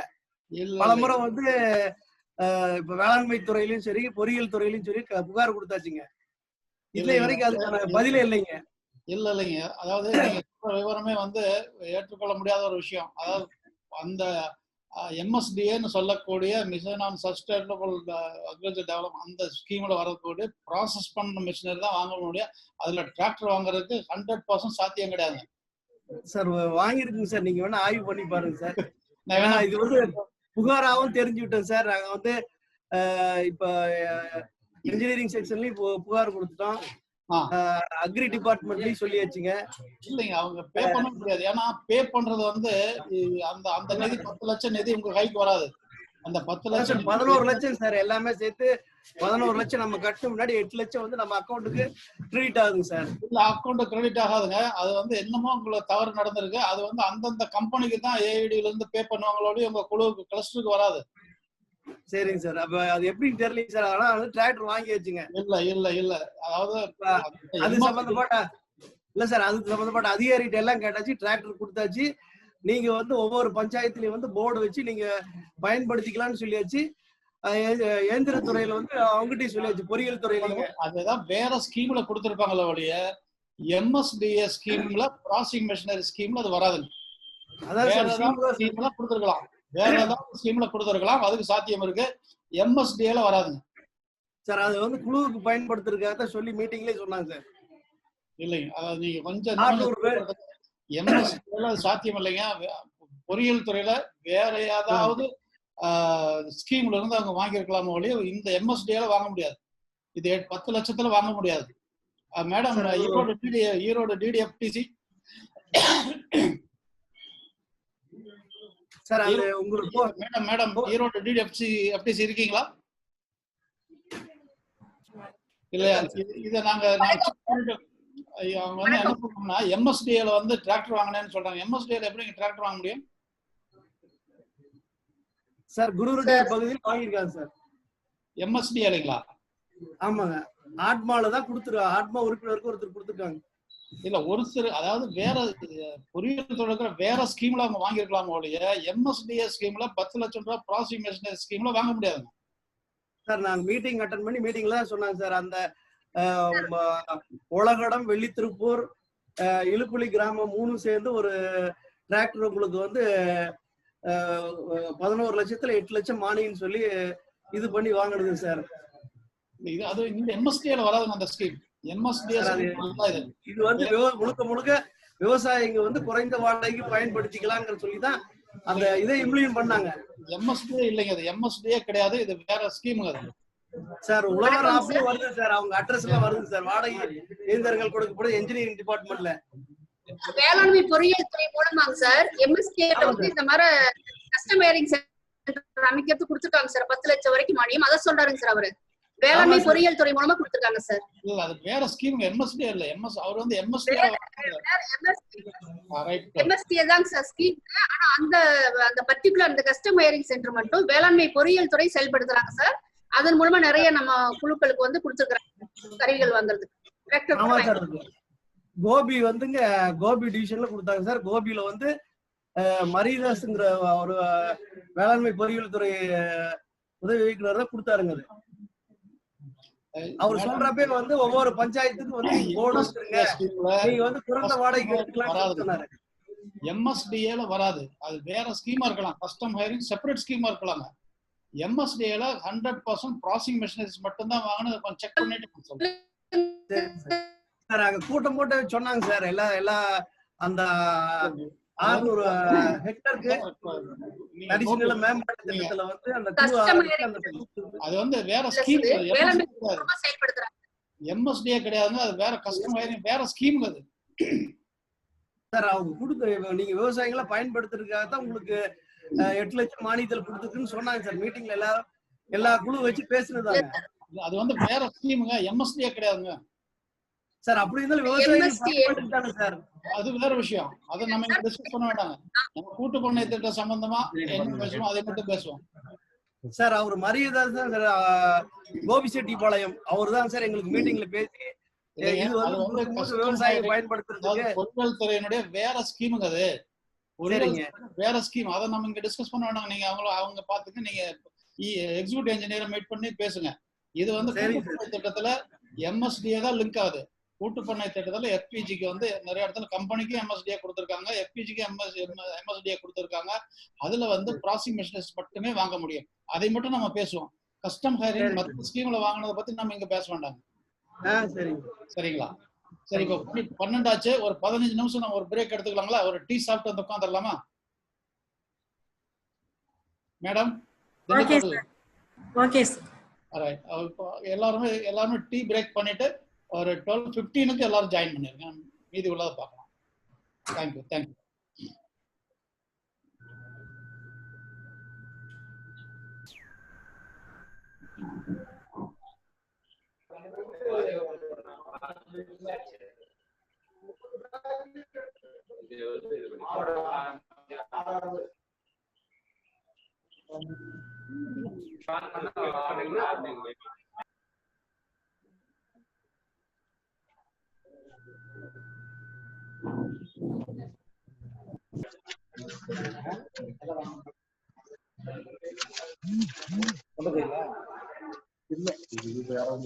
போட்டோ இருக்குங்களா? போட்டோ பாஸ்போர்ட் சைஸ் போட்டோ வாங்கினது இருக்கு.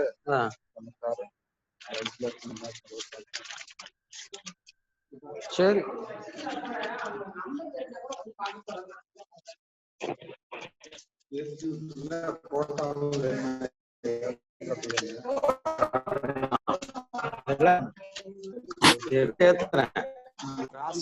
ஏதாவது ஒரு கம்பெனிக்கார வந்து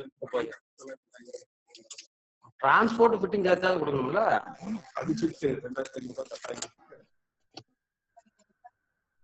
ஸ்டார்ட் பண்ணலாங்களா?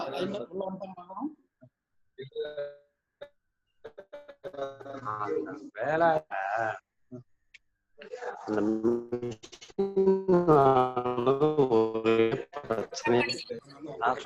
நான் சொல்றத கேளுங்க முதல்ல.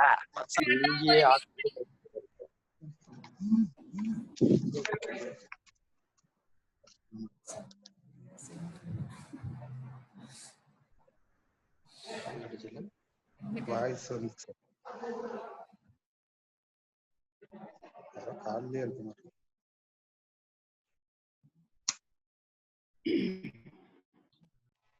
ரீஜாயின் பண்ணிட்டாங்களா மேடம்?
இந்த மாதிரி நீங்க தொழில்ல வந்து அந்த நிதியை வந்து உபயோகப்படுத்திக்கலாம்.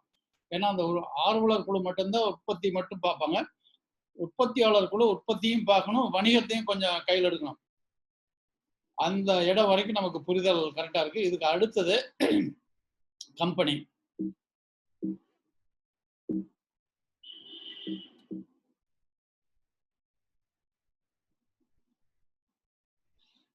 அதாவது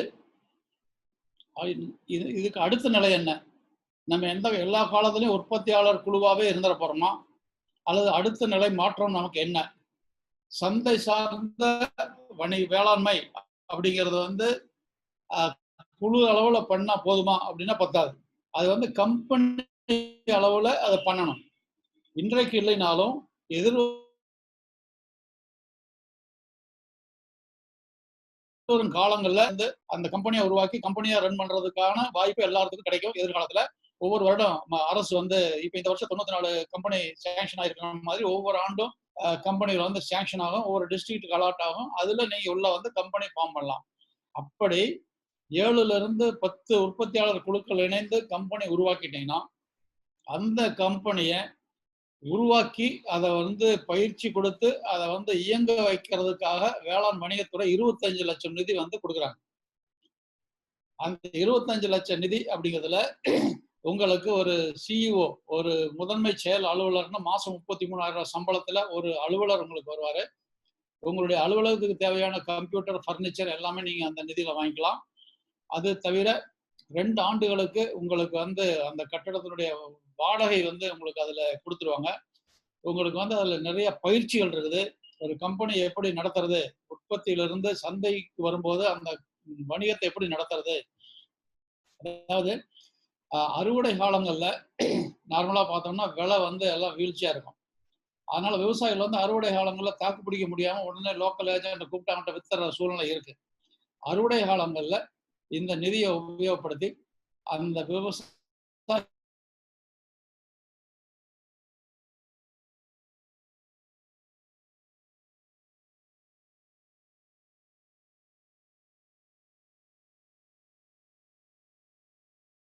கம்பெனி அதை நோக்கி தான் நம்ம அப்படி உருவான கம்பெனிக்கு தொடக்க நிதியா 5 லட்சம் வேளாண் வணிகத்துறை வழங்குது. நம்ம 1000 பேர் ஆளுக்கு 1000 ரூபாய் உள்ள கொடுத்து அந்த கம்பெனியில் உள்ள வரும்போது 10 லட்சம் ஆகுது. அந்த 10 லட்சத்துக்கு உங்களுடைய முதலீடு கொண்டு வந்தீங்கன்னா அரசு வந்து உங்களுக்கு 15 லட்சம் கொடுக்குது. இது ஒரு வகையான நிதி.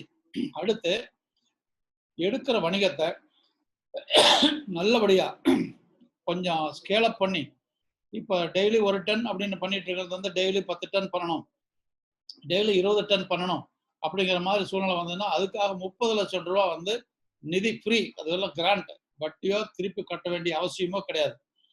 அதே மாதிரி ரூரல் டெவலப்மெண்ட் டிபார்ட்மெண்ட் புத்தாக்க திட்டம்னு ஒரு நிதி வச்சிருக்காங்க.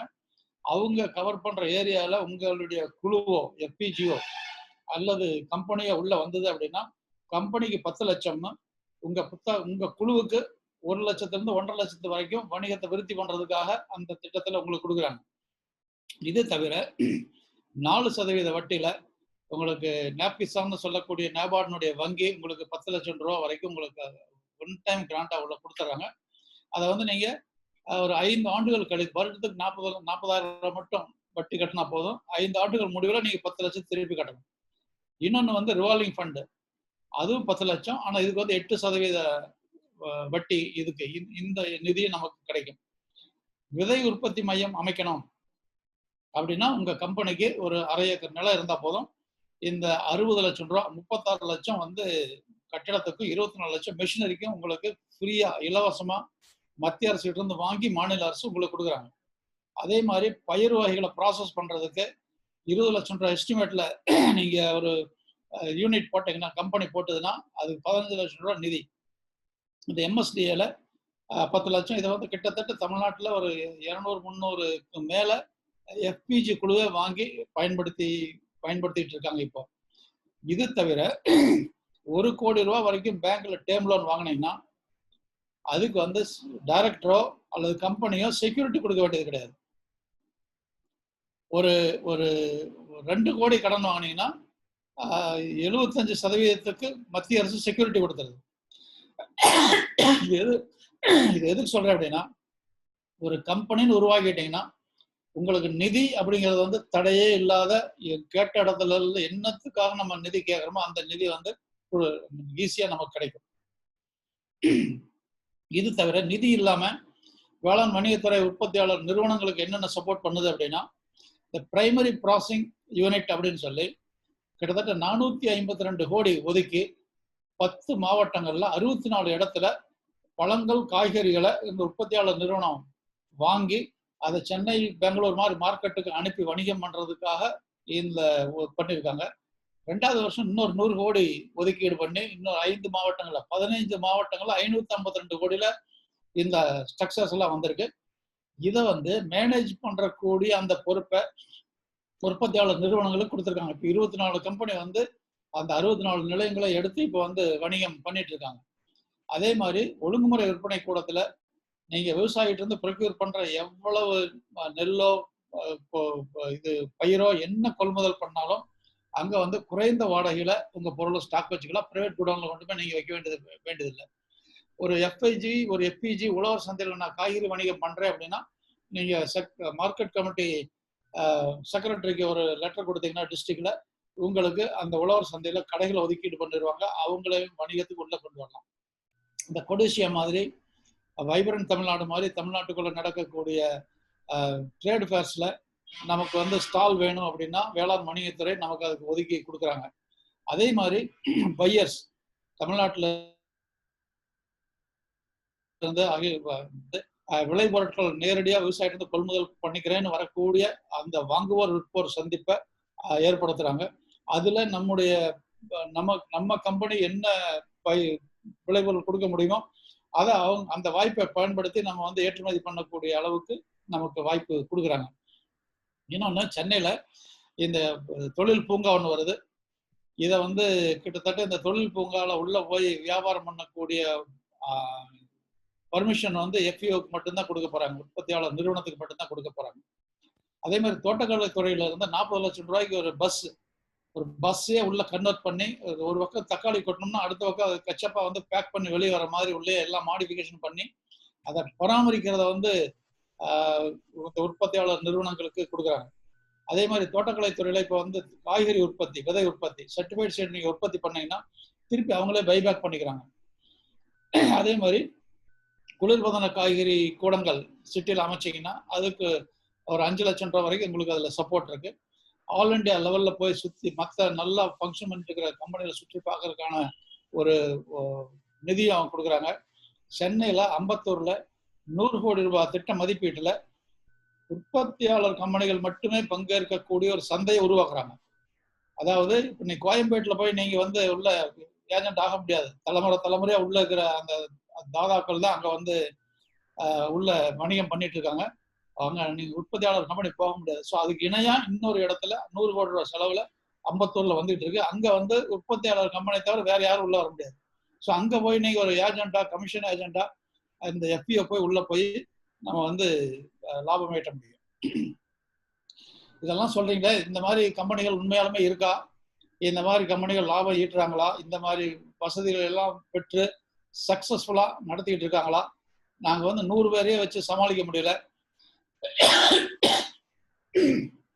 1000 பேர்த்த வச்சு நீங்க எப்படி சமாளிக்க முடியும்னு நினைக்கிறீங்களா அப்படிங்கிற சந்தேகம் எல்லாத்துக்கும் வரும். இது வந்து சிவகிரியில எங்களுடைய நிறுவனம் 1000 விவசாயிகள் இருக்கோம். எங்களுடைய முதலீடு வந்து 150 லட்சம், 1.5 கோடி எங்களுடைய முதலீடு.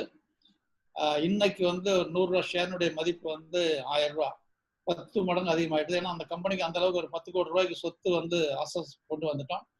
எங்கிட்ட ஒரு அக்ரோ சர்வீஸ் ஒன்று இருக்குது. அதில் கிட்டத்தட்ட ஒரு 80 லட்சம் வரைக்கும் அக்ரோ சர்வீஸில் நாங்கள் இன்வெஸ்ட் பண்ணியிருக்கிறோம்.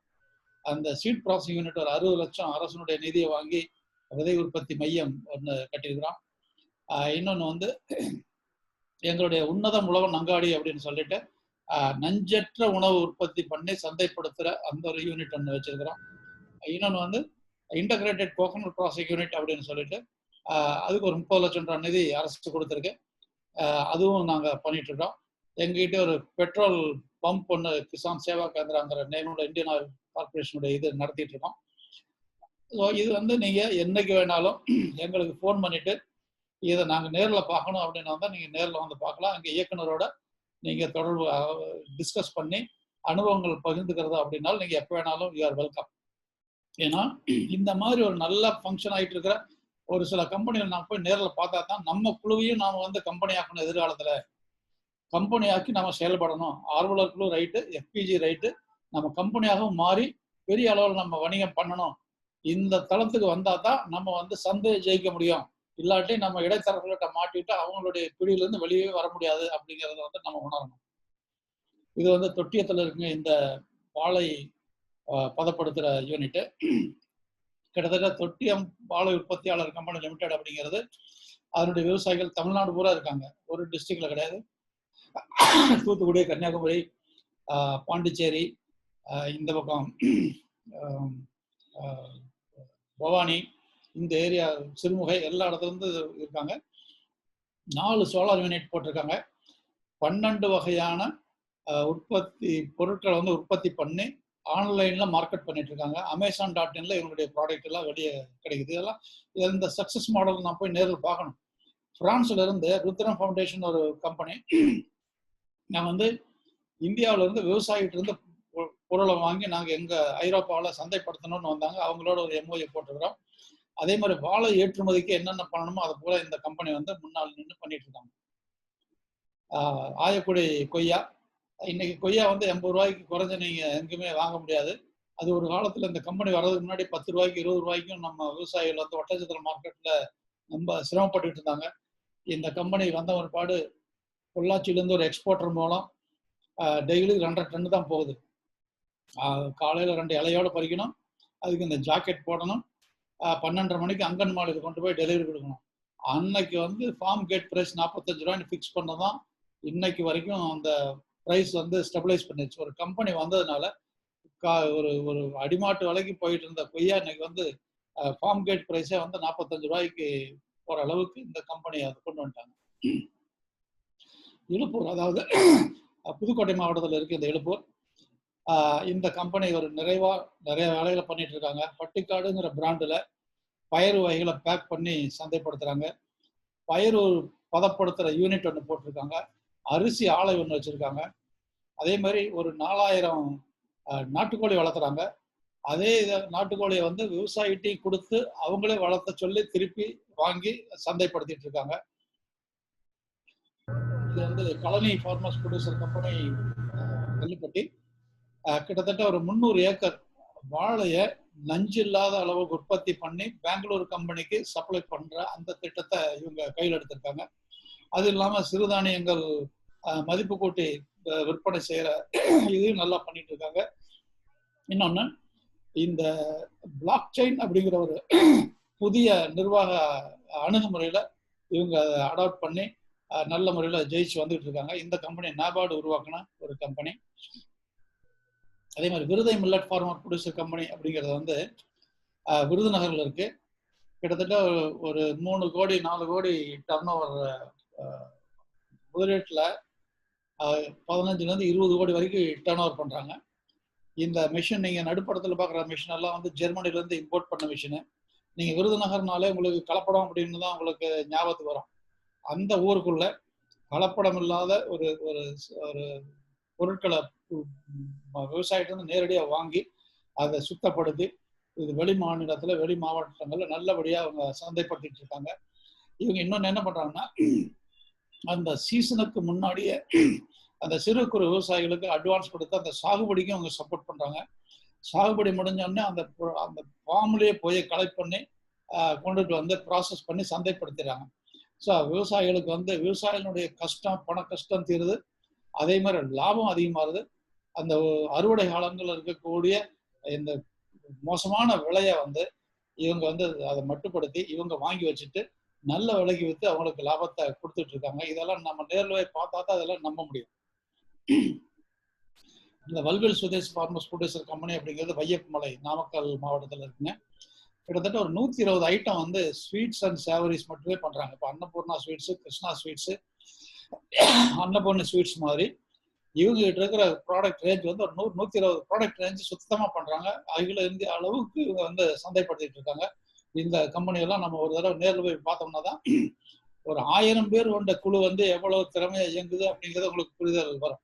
எங்களால் 100 பேர்த்தே வச்சு சமாளிக்க முடியல, இந்த 1000 பேர்த்த வச்சு இந்த ஒற்றுமையா வச்சு கொண்டு போறதெல்லாம் சாத்தியமா அப்படிங்கிற சந்தேகம் எல்லாம் வந்து நேரில் போய் பார்க்கும்போது நமக்கு வந்து நிவர்த்தி ஆயிடும். இது வந்து புதுக்கோட்டைங்க, அரண்வாங்கியில் இருக்கு இந்த Pudukkottai coconut farmers producer company. மாவட்ட ஆட்சித்தலைவர் வந்து ஒரு 3 ஏக்கர் நிலத்தை வேளாண் வணிகத்துறை கொடுத்துருக்காரு. அந்த கோகனட் டெவலப்மெண்ட் போர்டு வந்து 3 கோடி ரூபா அங்க கொடுத்து ஒரு பக்கம் வந்து தேங்காயினுடைய நார் பொருட்கள் உற்பத்தி பண்ணி சந்தைப்படுத்துறது, இன்னொரு பக்கம் தேங்காயிலிருந்து உணவுப் பொருட்களை உற்பத்தி பண்ணி சந்தைப்படுத்துறது. இது எத்தனையும் பண்ணி ரோட் சைடில் ஒரு 10 கடையும் கட்டி இதை ஒட்டு மொத்தமா நிர்வகிக்கிற பொறுப்பை இந்த புதுக்கோட்டை கோகனட் ஃபார்மர் ப்ரொடியூசர் கையில கொடுத்துருப்பாங்க. இதெல்லாம் நீங்க கற்பனையே பண்ணி பார்க்க முடியாது. அவர் 3 ஏக்கர் நிலம் தான் அதனுடைய மதிப்பு என்ன, 3 கோடி ரூபா இன்வெஸ்ட்மெண்ட் தான் அதனுடைய மதிப்பு என்ன, இதெல்லாம் தூக்கி இது என்ன வாடகை அப்படின்னு கேட்டா இவங்களுடைய லாபத்துல 2%. இவங்களுடைய லாபத்துல 2% அப்படிங்கிறது வந்து ஒரு தொகையே அல்ல. அதாவது இலவசமா கொடுத்த மாதிரி தான். இதெல்லாம் நம்ம நேரில் போய் பார்த்தோம்னா தான் நமக்கு வந்து அந்த பிடிப்பு வரும். நம்ம உற்பத்தியாளர் குழுவையும் நம்ம கம்பெனி ஆக்கணும், இந்த மாதிரி நம்மளும் ஜெயிக்கணும் அப்படிங்கிற மாதிரி இந்த மிஷின் எல்லாம் அவங்க கோகனட் டெவலப்மெண்ட் போர்டு கொடுத்ததாங்க.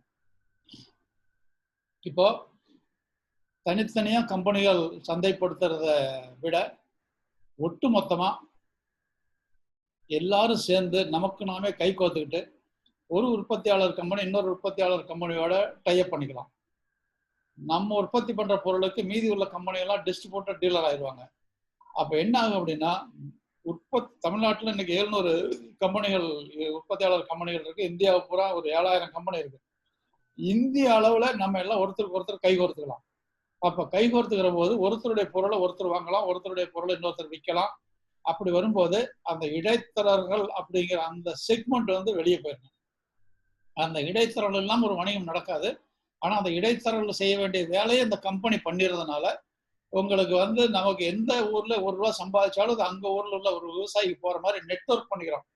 உங்க டிஸ்ட்ரிக்ட்ல இருக்கிற கம்பெனி எல்லாம் சேர்ந்து ஒரு ஃபெடரேஷன் பண்ணிக்கலாம். அதே மாதிரி ஸ்டேட் லெவல்ல இருக்கிற கம்பெனி எல்லாம் மக்காச்சோள கம்பெனி எல்லாம் ஒன்னா சேர்ந்து ஒரு ஃபெடரேட் பண்ணிக்கலாம். இப்போ நாங்கள் இன்னொரு முயற்சி என்ன எடுத்திருக்கோம்னா, இந்த மரவள்ளி அப்படிங்கிறது வந்து பெரும்பாலான விவசாயிகளுடைய வாழ்வாதாரமா இருக்கு. ஆனா இது அடிமாட்டு விலைக்கு போயிட்டு இருக்கு. பாயிண்ட்டுங்கிறாங்க, அது என்னவோ போட்டு ஒரு பாயிண்ட் பேஸ்ல விலை அப்படிங்கிற போது 2000 கட்டுப்படி ஆகாது. அதனால 5 மாவட்டங்களில் உள்ள இந்த மரவள்ளி சாகுபடி பண்ணக்கூடிய கம்பெனியில ஒன்னா சேர்த்து ஃபெடரேட் பண்ணி நாமளே ஒரு சேகோ இண்டஸ்ட்ரி ஒன்னா ₹5 கோடி இன்வெஸ்ட்மெண்ட்ல போடுவோம். ₹5 கோடி இன்வெஸ்ட்மெண்ட்ல சேகோ இண்டஸ்ட்ரி போட்டு நாமளே விவசாயிட்ட வந்து ப்ரொக்யூர் பண்ணி நாமளே நேரடியாக சந்தைப்படுத்தும் போது ஆட்டோமேட்டிக்கா விலை வந்து நிர்ணயம் நம்ம பண்ண முடியும் அப்படிங்கிற ஆங்கிள் வந்து கொண்டுட்டு போயிட்டு இருக்கிறோம். அதனால நம்ம கம்பெனிகள் எல்லாம் ஸ்டேட் லெவல், டிஸ்ட்ரிக்ட் லெவல்ல, ஸ்டேட் லெவல்ல ஒவ்வொரு குரூப்பா இணைஞ்சு நம்ம வந்து எதிர்காலத்துல செயல்படக்கூடிய வாய்ப்புகள் வந்து கிரியேட் ஆகுது. இப்போ சென்னையில இந்த கன்சார்சியத்தின் மூலமா நாங்க வந்து கௌரிவாக்குங்கிற இடத்துல ஒரு பெரிய ஒரு ஃப்ளோர்ல ஃபார்மர் ப்ரொடியூசர் ஆர்கனைசேஷனுடைய கம்பெனி அப்படின்னு சொல்ற மாதிரி ஒரு டிபார்ட்மெண்ட் ஸ்டோர் மாதிரி கொண்டு வந்து இதுல உற்பத்தியாளர் கம்பெனியினுடைய பொருட்களை மட்டும் வச்சு அங்க சந்தைப்படுத்துறோம். அப்ப என்னன்னா தமிழ்நாட்டுக்கு அத்தனை கம்பெனியினுடைய பொருட்களும் இங்க போகும். இங்கிருந்து ஆன்லைன்ல மார்க்கெட்டிங் ஆகுது, ஹோல்சேல் ஆகுது. மலேசியா, சிங்கப்பூர் மாதிரியான இடங்களுக்கு வந்து பல்க் ஆர்டர் வந்து அங்க கிடைக்குது. அப்ப இந்த இந்த இந்த முயற்சி அப்படிங்கிறது கிட்டத்தட்ட இது வந்து நீங்க உங்க ஆர்வலர் குழு அளவுல இதை நல்லா புரிஞ்சுட்டு, உற்பத்தியாளர் குழு அளவுல இதை நல்லா புரிஞ்சுட்டு கம்பெனியா வந்து எதிர்காலத்தில் இப்படி ஃபங்க்ஷன் பண்ணா மட்டுமே சந்தை நம்முடைய கைக்கு வரும். சந்தை நமக்கு வசப்படும். சந்தை நமக்கு வசப்படுத்தினா தான் நமக்கு வந்து விளைபொருளுக்கு வந்து ஒரு நல்ல விலை கிடைக்கும். நம்மளால வந்து வேளாண்மையை வந்து ஒரு வெற்றிகரமா நடத்த முடியும். இந்த கட்டமைப்புக்குள்ள வராம நாம் வந்து வேளாண்மையில எந்த காலத்திலும் ஜெயிக்க முடியாது. ஒவ்வொரு வருஷம் கொஞ்சம் கொஞ்சம் நிலத்தை வித்துட்டு, கிணத்தை வெட்டிட்டு, வீட்டை கட்டிட்டு ஒவ்வொரு வருஷமா சிறு சிறு சிறு குறைஞ்சு அப்புறம் விவசாயத்தை விட்டு வெளியே வரக்கூடிய ஒரு சூழ்நிலைக்கு போயிடுவோம். உலக சந்தைக்கு போகணும் அப்படின்னா இந்த உலக வர்த்தகம் நடைமுறையில் இருக்கக்கூடிய இந்த சூழல்ல இதை தவிர வேற வழியே கிடையாது.